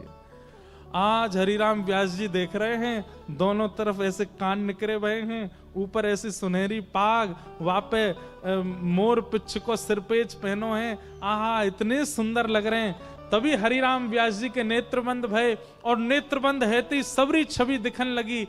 कहा छवि दिखी कि व्यास जी तो निकल के बाहर आ गए, बगल में बैठी किशोरी जी वे आई और ठाड़ी है गई। बोले परेशान करते रहो पूरे दिन आप व्यास है, बेचारो इतनी सेवा करे, इतना भोग बनावे और तुम पे ठाड़ो ना हो जाए, ये पाग उतार के धर दी, लाओ चलो मैं पहनाऊं। और किशोरी जी अपने हाथ से सुंदर श्री जुगल किशोर जी की पाग धरा करके और पाग पधरा करके बलैया लेके स्वयं जाके फिर व्यवस्थित है गई।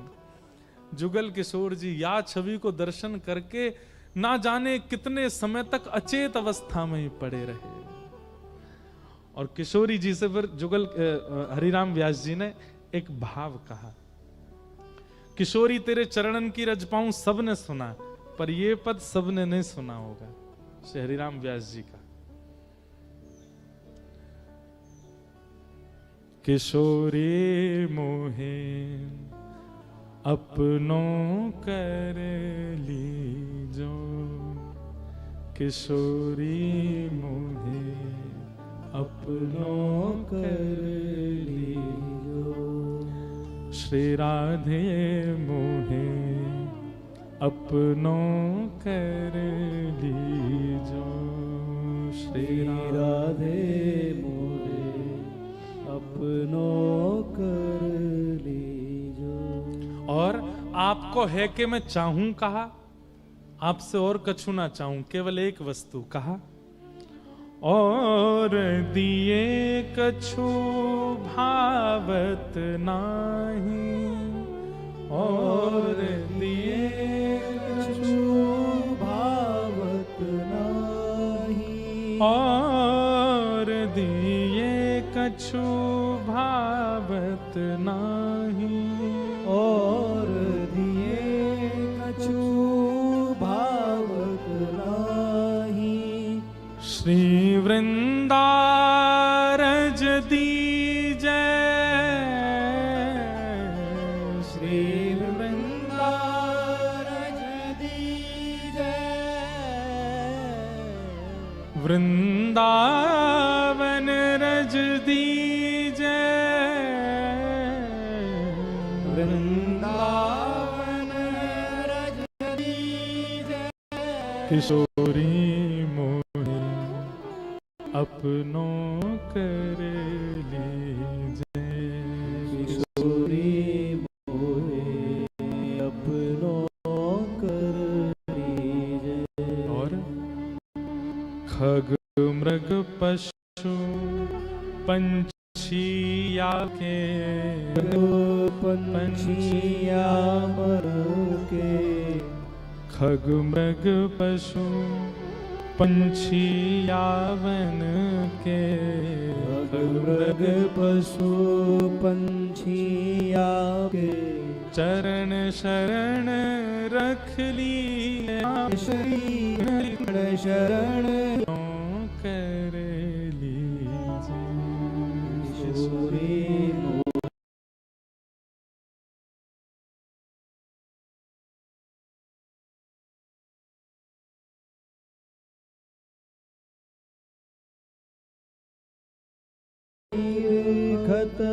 महल टहलनी की जय,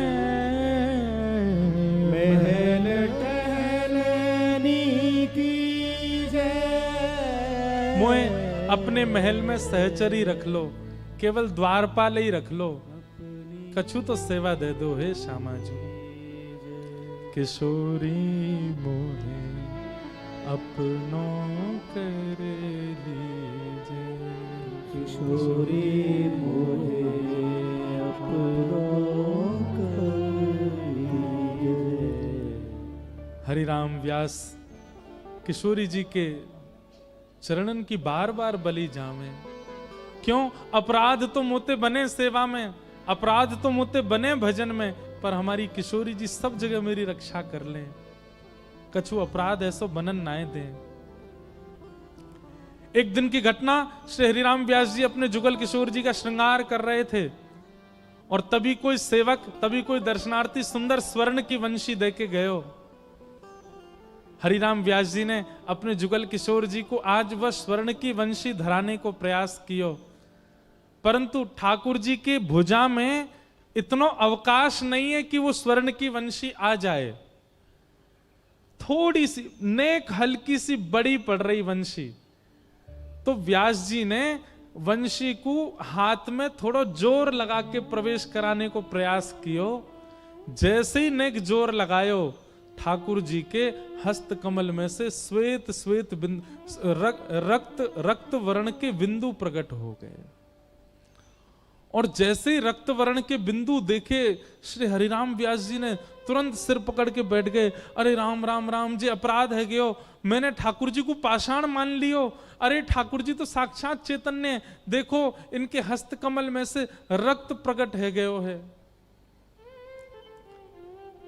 ठाकुर जी को आकर के लेप लगा रहे, नेत्रों से अश्रु प्रवाह है रोए कि ठाकुर जी मुझे क्षमा कर दो, मैं आपके स्वरूप के प्रति मैंने पाषाण बुद्धि कैसे कर ली, मैंने क्यों हट किया आपके हस्त कमल में।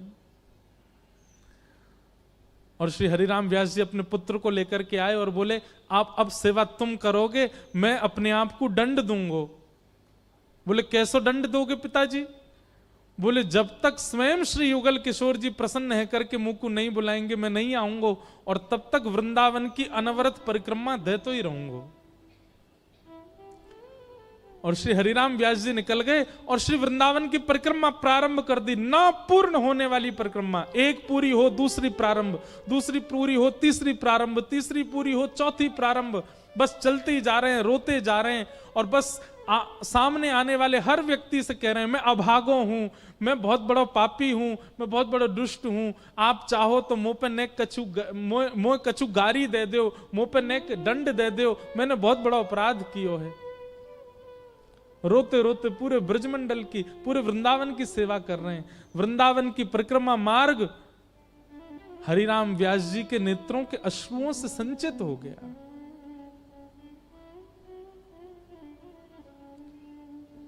सब वैष्णव परिक्रमा नहीं कर रहे हैं, दोनों तरफ खड़े होकर के केवल व्यास जी की इस स्थिति को देख रहे हैं, अपने आप को दंड दे रहे हैं व्यास जी।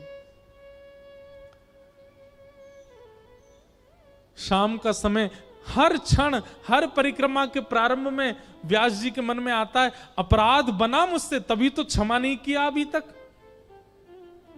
मैं ऐसे करते करते पूरे ब्रजमंडल में या वृंदावन की रण या वृंदावन की रज में ही अपने तन को विलीन कर दूंगा, मैंने ऐसा अपराध किया है।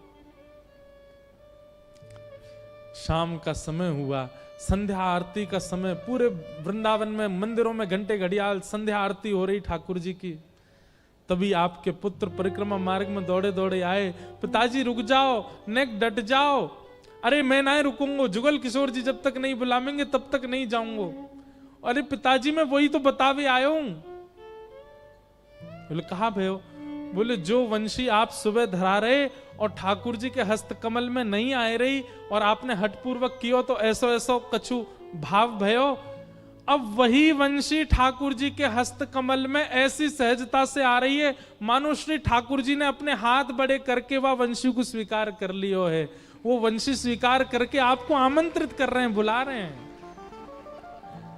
हरिराम व्यास जी जैसे ही गए, श्री जुगल किशोर जी मंद मंद मुस्कुरा रहे हैं और श्री व्यास जी ने ऊपर चढ़ के जैसी वंशी बाहर निकाल के देखी तो कहा पायो अब वंशी छोटी पड़ गई है, हाथ को जो अवकाश है वो बड़ा होगा। ठाकुर जी ने अपने हाथ चौड़ा लिए, हरिराम व्यास जी की वंशी धारण कर ली।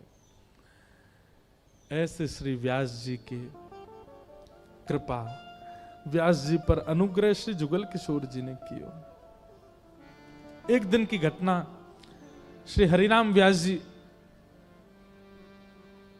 संतों की शीत प्रसादी पाते थे। आपका नियम था, जुगल किशोर जी की प्रसादी भोग संतों को पवाते, फिर संतों के जो शीत प्रसादी होती थी, शीत प्रसादी समझते हैं, संत महापुरुष जो पा लेते हैं उसके बाद जो तिनका बच जाए उनकी थाल में, वो शीत प्रसादी। बंधुओं एक बात बताएं आपको, जो सामर्थ हिमालय में भजन में नहीं है, जो सामर्थ कोटि गुण यज्ञ करने में भी नहीं है, वो सामर्थ किसी भजन निष्ठ संत की शीत प्रसादी पाने में है।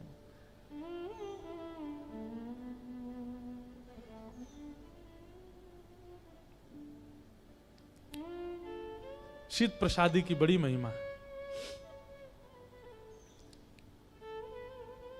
सो हरिराम व्यास जी नित्य शीत प्रसादी पाते थे। जुगल किशोर जी का भोग लगता, भोग लगने के बाद जब सब संत पा लेते, उनकी पत्तल जहां पधराई जाती वहीं खड़े रहते और कहते पत्तल मेरे हाथ में दो, और वहां में तो सामग्री एक जगह इकट्ठी करते, फिर पत्तल को पधराते, एक तिनका भी नहीं छोड़ते उसमें। और वही शीत प्रसादी एकांत में बैठ करके, एक कुंज में बैठ करके श्री हरिराम व्यास जी पाते। जुगल किशोर जी को प्रसाद और फिर संतन के शीत प्रसाद, जुगल किशोर जी को प्रसाद संतन ने पाया और संतन को प्रसाद हरिराम व्यास ने पाया, ऐसे पाते थे। ऐसे ही नहीं, श्री प्रियालाल जी कृपा करते हैं, बहुत प्रदान करना पड़ता है भक्ति मार्ग में। तो एक दिन हरिराम व्यास जी की एक संत ने परीक्षा ली। और कैसी परीक्षा? राजभोग का समय, श्री जुगल किशोर जी की थाली जा रही थी भोग लगने के लिए, तभी एक संत आए और संत आकर के बैठ गए और हरिराम व्यास जी से बोले हमको भूख लगी, जल्दी प्रसाद पवाओ। हरिराम व्यास जी बोले नहीं, रुक जाओ, जुगल किशोर जी को भोग लग रहा है, भोग के बाद जो प्रसादी होगी वो पा लियो। संत तो क्रोधित हो गए, बोले कि हमें तो अभी पानो है, हम इतनी प्रतीक्षा नहीं करेंगे कि ठाकुर जी पामे वाके बाद हम पामेंगे, नहीं, हमको तो अभी पाना है, हम तब से भूखे प्यासे आए हैं, व्याकुल चित्त हमारा, अभी लाके दो। अब इतनी व्याकुलता करने लगे तो देखो, ये एक वैष्णव स्वभाव है, वो अपराध बोध नहीं करता। हम आप सब लोग होते तो हम क्या कहते, बोले ये काय बात के संत, ठाकुर जी को भोग लगवाने ही वास्ते पहले मांग रहे हैं। पर श्री हरिराम व्यास जी बोले ठाकुर जी की कोई लीला होगी। भैया सुनो, जुगल किशोर जी की दूसरी रसोई बनेगी, जो थाली जुगल किशोर जी को जा रही है वही पधराओ, ठाकुर जी को भोग मत लगाओ, पहले इनको पवाओ। और सबसे कही जाओ, जाकर के दूसरी रसोई सिद्ध करो, ठाकुर जी को दूसरा भोग बन जाएगा। संत आए, इनको पहले पवाओ। संत बोले निष्ठा तो है, जो ठाकुर जी का भोग रोक दिया लेकिन हमको पवा रहे।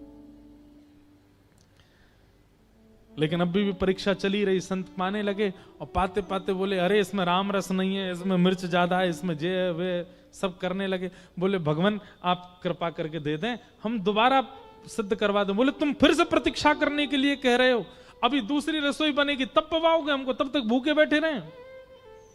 और महाराज उन संत को तो इतना क्रोध आया, उठा के थाल हरिराम व्यास जी के मुंह पे ही मार दी। साथ में जितने सेवक थे सब क्रोधित हो गए, सब उन संत के ऊपर चढ़ने लगे। हरिराम व्यास जी बोले सब शांत हो जाओ, और नेत्रों से अश्रुधार गिरने लगे, नृत्य करने लगे। हरिराम व्यास जी बोले आज जुगल किशोर जी ने प्रसाद दियो है, आज हमारी किशोरी जी मुंह पे बड़ी प्रसन्न है गई हैं। सब खड़े लोग कहने लगे व्यास जी आपके मुंह पे थाल मार दिया और आप कह रहे हो किशोरी जी प्रसन्न हो गई। बोले भैया और दिना तो संतन की शीत प्रसादी पत्तल में से बीन बीन के खानी पड़े, पर आज तो संत ने अपनी शीत प्रसादी शीत करके पूरी 56 भोग मोकू चुनवे को नहीं दई है, सीधे मेरे मुंह में ही उड़ेल दई है, मेरे मुंह पे ही मार दई है, ले पाले। और दिना तो मोह बीन के पानो पड़े, आज तो संतन ने अपनी शीत प्रसादी मेरे मुंह पे ही डाल दी है। आज किशोरी जी मुंह से बहुत प्रसन्न है। ऐसे श्री हरिराम व्यास, उनकी भजन भक्ति, उसमें ये जो दर्शन आप भाव का कर रहे हैं ना, ये भाव का दर्शन महादेव की कृपा है। और क्योंकि विशाखा सखी के अवतार, देखो एक बात तो हम मानते हैं कि कोई भी अगर भजन पथ पर खूब श्रेष्ठता को प्राप्त हो गया, श्रेष्ठता मतलब नाम शोहरत आदि में नहीं, भजन पथ पर खूब लंबा समय व्यतीत कर दिया, बिना भजन से च्युत हुए, बिना भजन छोड़े पूरा जीवन भजन मार्ग में निकाल दिया, आप निश्चित मान लीजिएगा वो निकुंज की कोई सखी ही थी, तभी वह कर पाई। हमारा भजन लंबे समय तक टिक नहीं पाता, किसी कारणवश उसमें न्यूनता, किसी कारणवश उसमें कोई ना कोई विक्षेप आता ही रहता है। हमारे नियम नहीं टिक पाते, एक नियम बनाया 5 दिन बाद वो नियम टूटेगा ही टूटेगा। अब शारीरिक नहीं हो, भगवत सेवा का हो, उस सेवा के नियम यदि बन रहे हैं, भजन पथ भक्ति पथ उसमें ज्यादा गिरावट नहीं हो रही है, चलते चले जा रहे हो आप, तो समझ जाओ आपका कोई संबंध तो है ठाकुर जी से। अच्छा, संबंध के बिना यदि भगवत पथ पे आ गए, हमारा कोई संबंध नहीं पूर्व का, तो फिर कैसे भजन मार्ग में स्थिर रहें? तो फिर संतन की सेवा, महादेव का अनुग्रह, उससे संभव है कि वो बन जाए। ऐसे श्री हरिराम व्यास जी का सुंदर चरित्र सुनाया गया। फिर व्यास जी की बेटी के ब्याह का प्रसंग है, इतना वो तो हंसी वाला प्रसंग है। व्यास जी ने अपनी बेटी के ब्याह में सब रिश्तेदार नातेदार सबको सुनाया, जो ब्राह्मण ब्याह कराने आए उसको भी खड़ी खोटी सुनाने लगे। बेटी ने अंत में जाके पूछा, बोले पिता पहला मैंने ऐसा देखा जो अपनी बेटी के ब्याह में बिल्कुल खुश नहीं है। आपने पंडितों को भी गाली दी, मेरे ससुराल वालों को भी गाली दी, आप चाहते नहीं कि मेरा विवाह हो? हरिराम व्यास जी बोले, पते की बात पूछ बेटा, ब्याह की इच्छा तो है कि तेरा ब्याह हो, लेकिन तू ब्याह करके ब्रज छोड़ के जाएगी, उससे मैं बिल्कुल प्रसन्न नहीं हूं। ब्रज छोड़ के जानो पड़े, ऐसो ब्याह काय काम को लाली? अरे कृपा करके ओरछा से हमको ब्रज प्राप्त भयो, और तू यहां ब्याह करके या ब्रज ही छोड़ के जा रही? क्योंकि उनकी पुत्री के जो होने वाले पति थे वो किसी राजा के मुनीम थे, तो बाहर जा रही थी। तब वहीं मधुकर शाह ओरछा के राजा, जो कि हरिराम व्यास जी के शिष्य थे, उन्होंने कहा, बोले गुरुजी तो फिर आप ही बताओ क्या करना चाहिए? बोले हम तो भैया इसमें राजी हैं, एक घर बनवा करके इनका वृंदावन में दो, हमारे जमाई और बिटिया दोनों वृंदावन में ही रहे, यहां से जाएं ना। अगर ये यहां से जाएंगे ना तो इनका कन्यादान में करूंगा, ना इनकी विदाई में रोऊंगा। ऐसा वृंदावन से प्रेम करने वाला कोई मिलेगा जैसे हरिराम व्यास? नहीं तो बेटी के विवाह में कौन पिता उत्साहित नहीं होता? एक पद भी गाया हरिराम व्यास जी ने, हरि भगतन ते समधी प्यारे। एक घटना हुई थी कि जब इनकी बेटी का ब्याह था तो इनकी पत्नी और इनके बच्चों ने खूब सुंदर एक दावत रखी। तो हरिराम व्यास जी एक शर्त पर राजी हुए थे ब्याह के लिए। बोले क्या? बोले भैया ब्रज 84 कोस में जितने संत हैं सब आएंगे, सबकी दावत करवानी पड़ेगी तो ही ब्याह मंजूर है। कोई नहीं पूछा कि बेटा क्या करता है, होने वाले दामाद का घर कहाँ है, कितना कमाते, नहीं, इन सब से कोई राजी नहीं। एक ही इच्छा है, बिटिया का ब्याह हो, उसमें इतने हलवाई लगेंगे, उनसे कह के 56 भोग बनवाने और ब्रज के सब संतों को प्रसाद पवाना है। तो जिन घरों में ज्यादा ही संत सेवा आदि होती रहती, वहां के बच्चों में फिर श्रद्धा थोड़ी कभी कभी, हमेशा नहीं, कभी कभी ऐसी होती है। हमारे यहाँ तो संत रोज ही आते रहते हैं। तो हरिराम व्यास जी के बालक बोले, अब यहाँ पे भी संतों की प्रसादी वही प्रधानता, एक काम करो, पहले पूड़ियां और सब्जियां सब बनवा के अलग धर दो संतों की, और ये बारात आई है, इसका भंडारा शुरू कर दो। हरिराम व्यास जी आए, जुगल किशोर जी को शयन करा के आकर के देखा तो संतों की प्रसादी हुई नहीं और सब बारात पाने लगी। तो व्यास जी ने अपने पुत्र से कहा, ए भाई, संतों ने अभी पाया नहीं, बारात क्यों पा रही? बोले नहीं, संतों की प्रसादी हमने अलग धरवा दी है वहां कमरे में, जब संत आ जाएंगे तो वो लोग पालेंगे। बोले अच्छा, प्रतीक्षा नहीं करोगे संतों की? तो हरिराम व्यास जी बीच बारात जहां पा रही है, उसको क्या बोलते हैं जहां बारात बैठ के भोजन करती है, क्या बोलते हैं? जनवास। जनवास के बीच में बैठ गए और बीच में बैठ के ये पद गा रहे थे। कौन सा? हरि भक्तन ते समधि प्यारे। बोले हरि भक्त प्यारे नहीं है, उनसे ज्यादा प्यारे समधि हैं। आए संत दूर बैठारे, फोरत कान हमारे।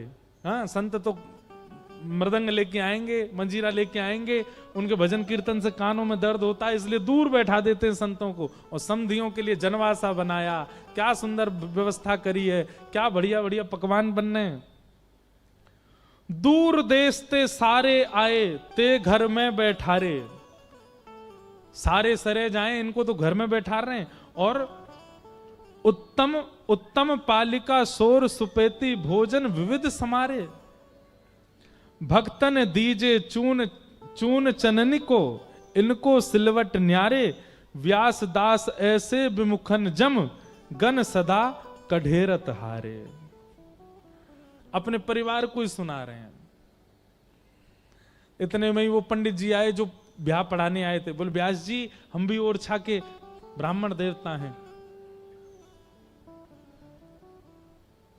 हरिराम व्यास जी ने उन पे भी पद लिख दिया, वे मरे जो मेरे घर ब्याह पढ़ाए।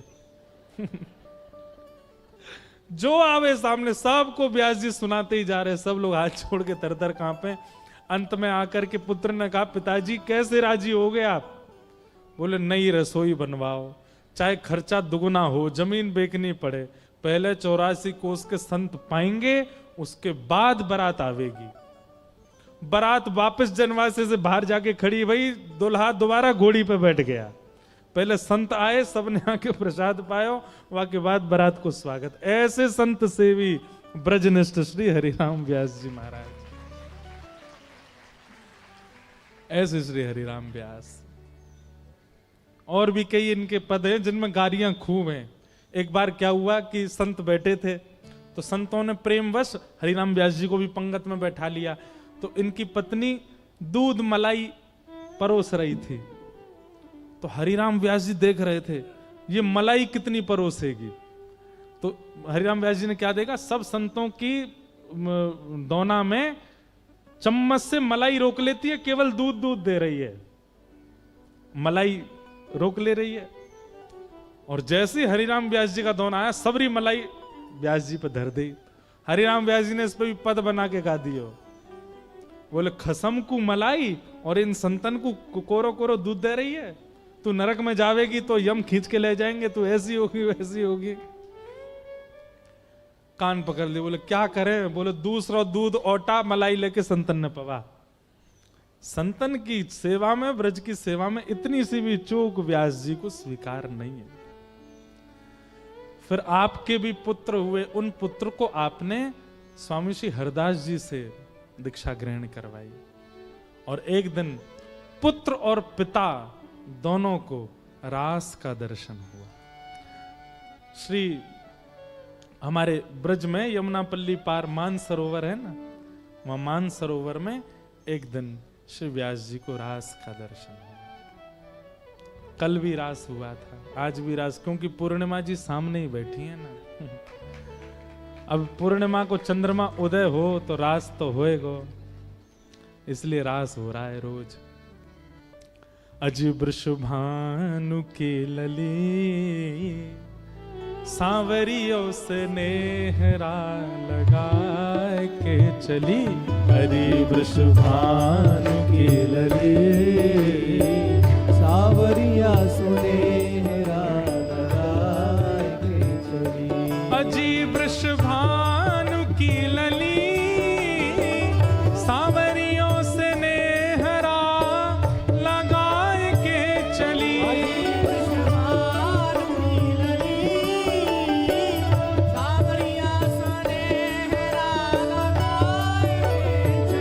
बहुत सुंदर हमारे ब्रज का भाव है, सब लोग प्रेम से गाना मेरे साथ।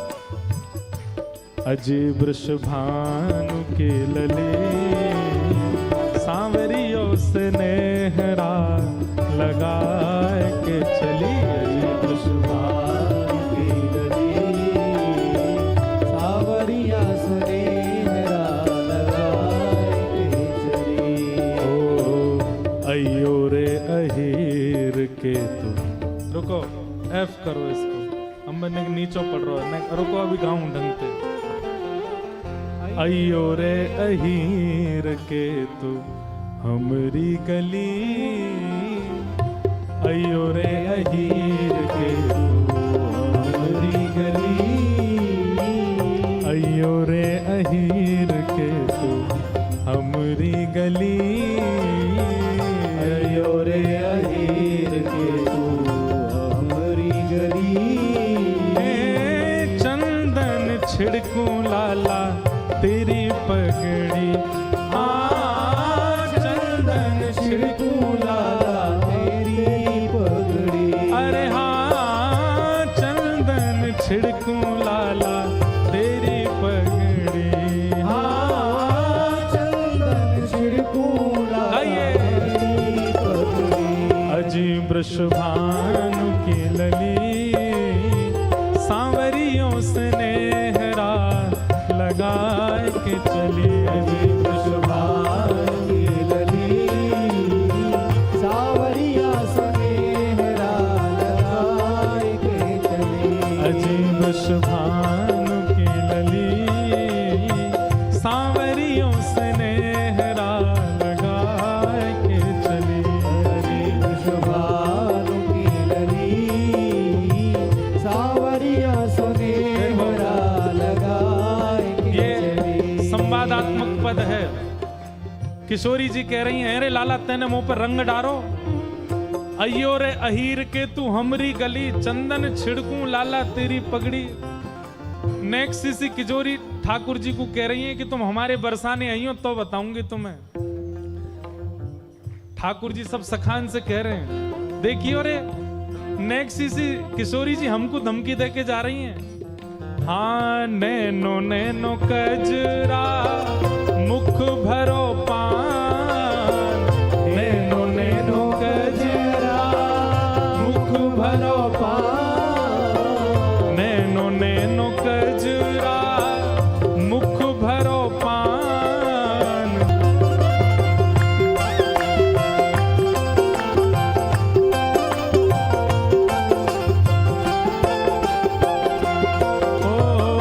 वृंदावन की कुंज गलिन में रचो है रास, वृंदावन की कुंज गलिन में रचो है रास। वृंदावन की कुंज गलिन में रचो है रास, वृंदावन की कुंज गलिन में रचो है रास। रचो है रास, रचो है रास। सजो है रास।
रानी के चरण।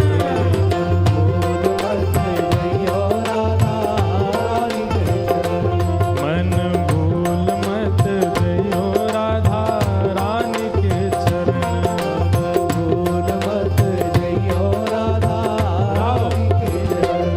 तेरे मन मत वारे छोड़ दुनिया के द्वारे।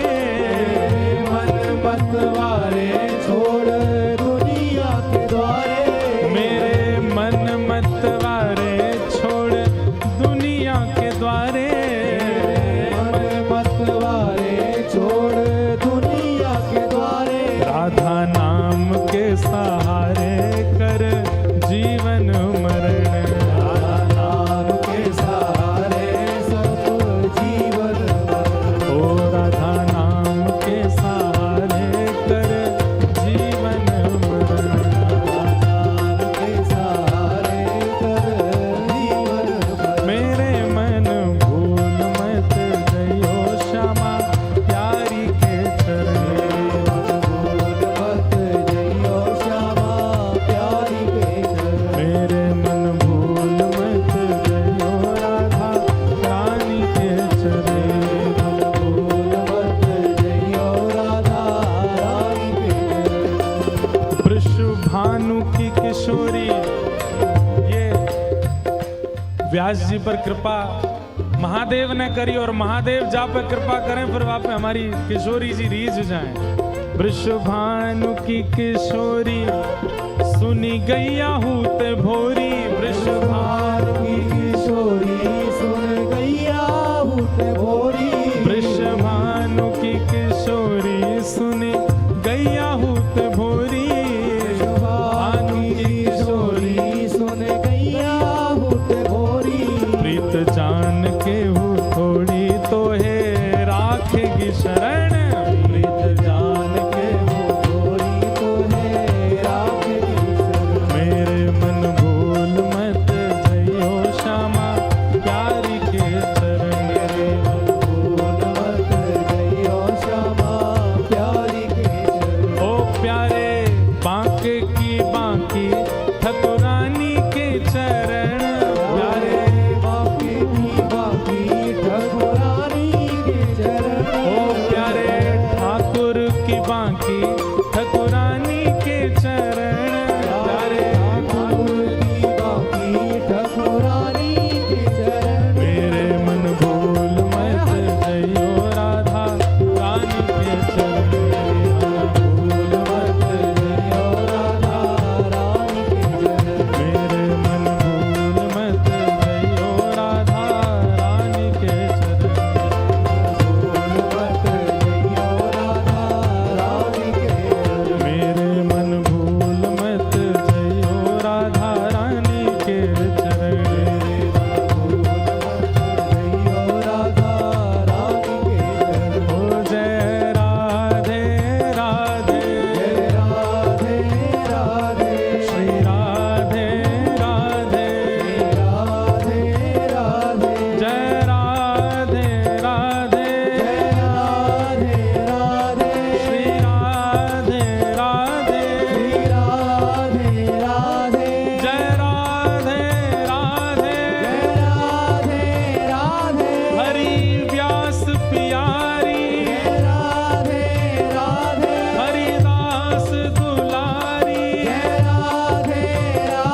ठाकुर की बांकी ठकुरानी के चरण, बांके ठाकुर की बाकी ठकुरानी के चरण।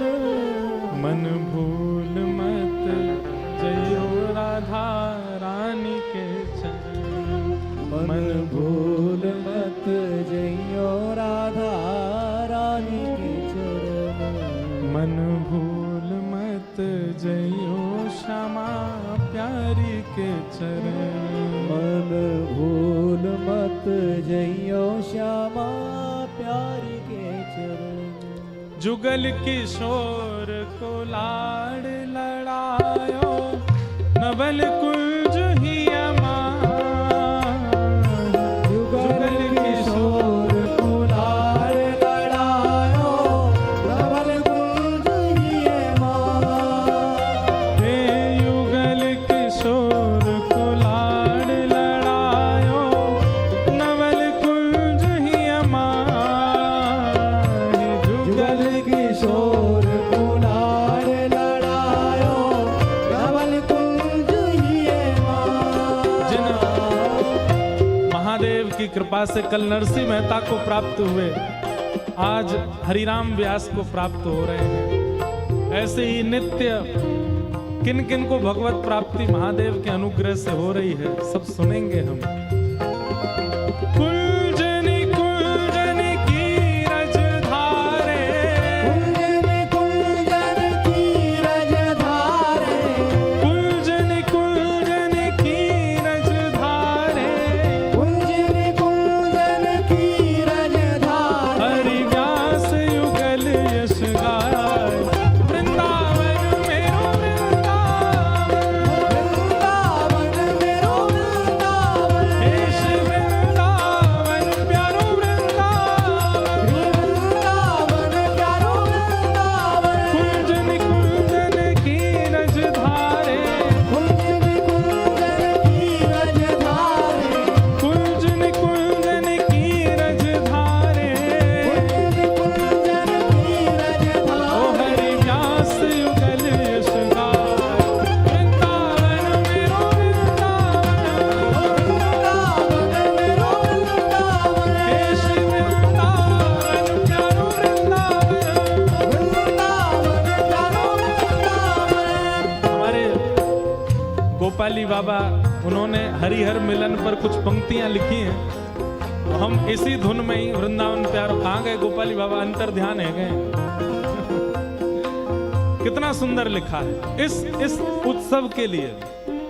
हरि से हरि का, हाँ हाँ हरि से हर का मिलन हो रहा, हर कोई हरि में खुद को खो रहा, हर कोई हरि में खुद को खो रहा, हर कोई हर में खुद को खो रहा। हर से हरि का मिलन हो रहा, हर कोई हरि में खुद को खो रहा, हर कोई हर में खुद को खो रहा, हर कोई हर में खुद को खो रहा। मैं गिरधर की गिरधर मेरे, मैं गिरधर की गिरधर मेरे, मैं गिरधर की गिरधर मेरे, मैं गिरधर की गिरधर ओ मेरे। यहाँ सबके गिरधर लाल, वृंदावन मेरो वृंदावन, वृंदावन मेरो वृंदावन, हे श्री वृंदावन मेरो वृंदावन। वृंदावन मेरो वृंदावन। देखो, पंजाब की धरती में कुछ तो है। हम व्यास मंच से यूं मन कर रहा हूं, उछल के नीचे आ जाऊं मैं। नहीं नहीं, व्यास की परंपरा है, हम नहीं आएंगे, इनको ले जाओ, ये जितने बैठे हैं। हमारी जगह ये सारे ब्राह्मणन को खींच के लाओ। ओ मैं गिरधर की गिरधर में, मैं गिरधर की गिरधर मेरे, मैं गिरधर की मैं गिरधर में, मैं गिरधर। और उसके बाद 3 बजे से कथा में यहाँ, तो परसों पूरे दिन की छुट्टी रखनी पड़ेगी आपको। सुबह लाल जी, शाम को कथा। यह आनंद कर पावे वारो,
बोलो जुगल किशोर लाल की जय।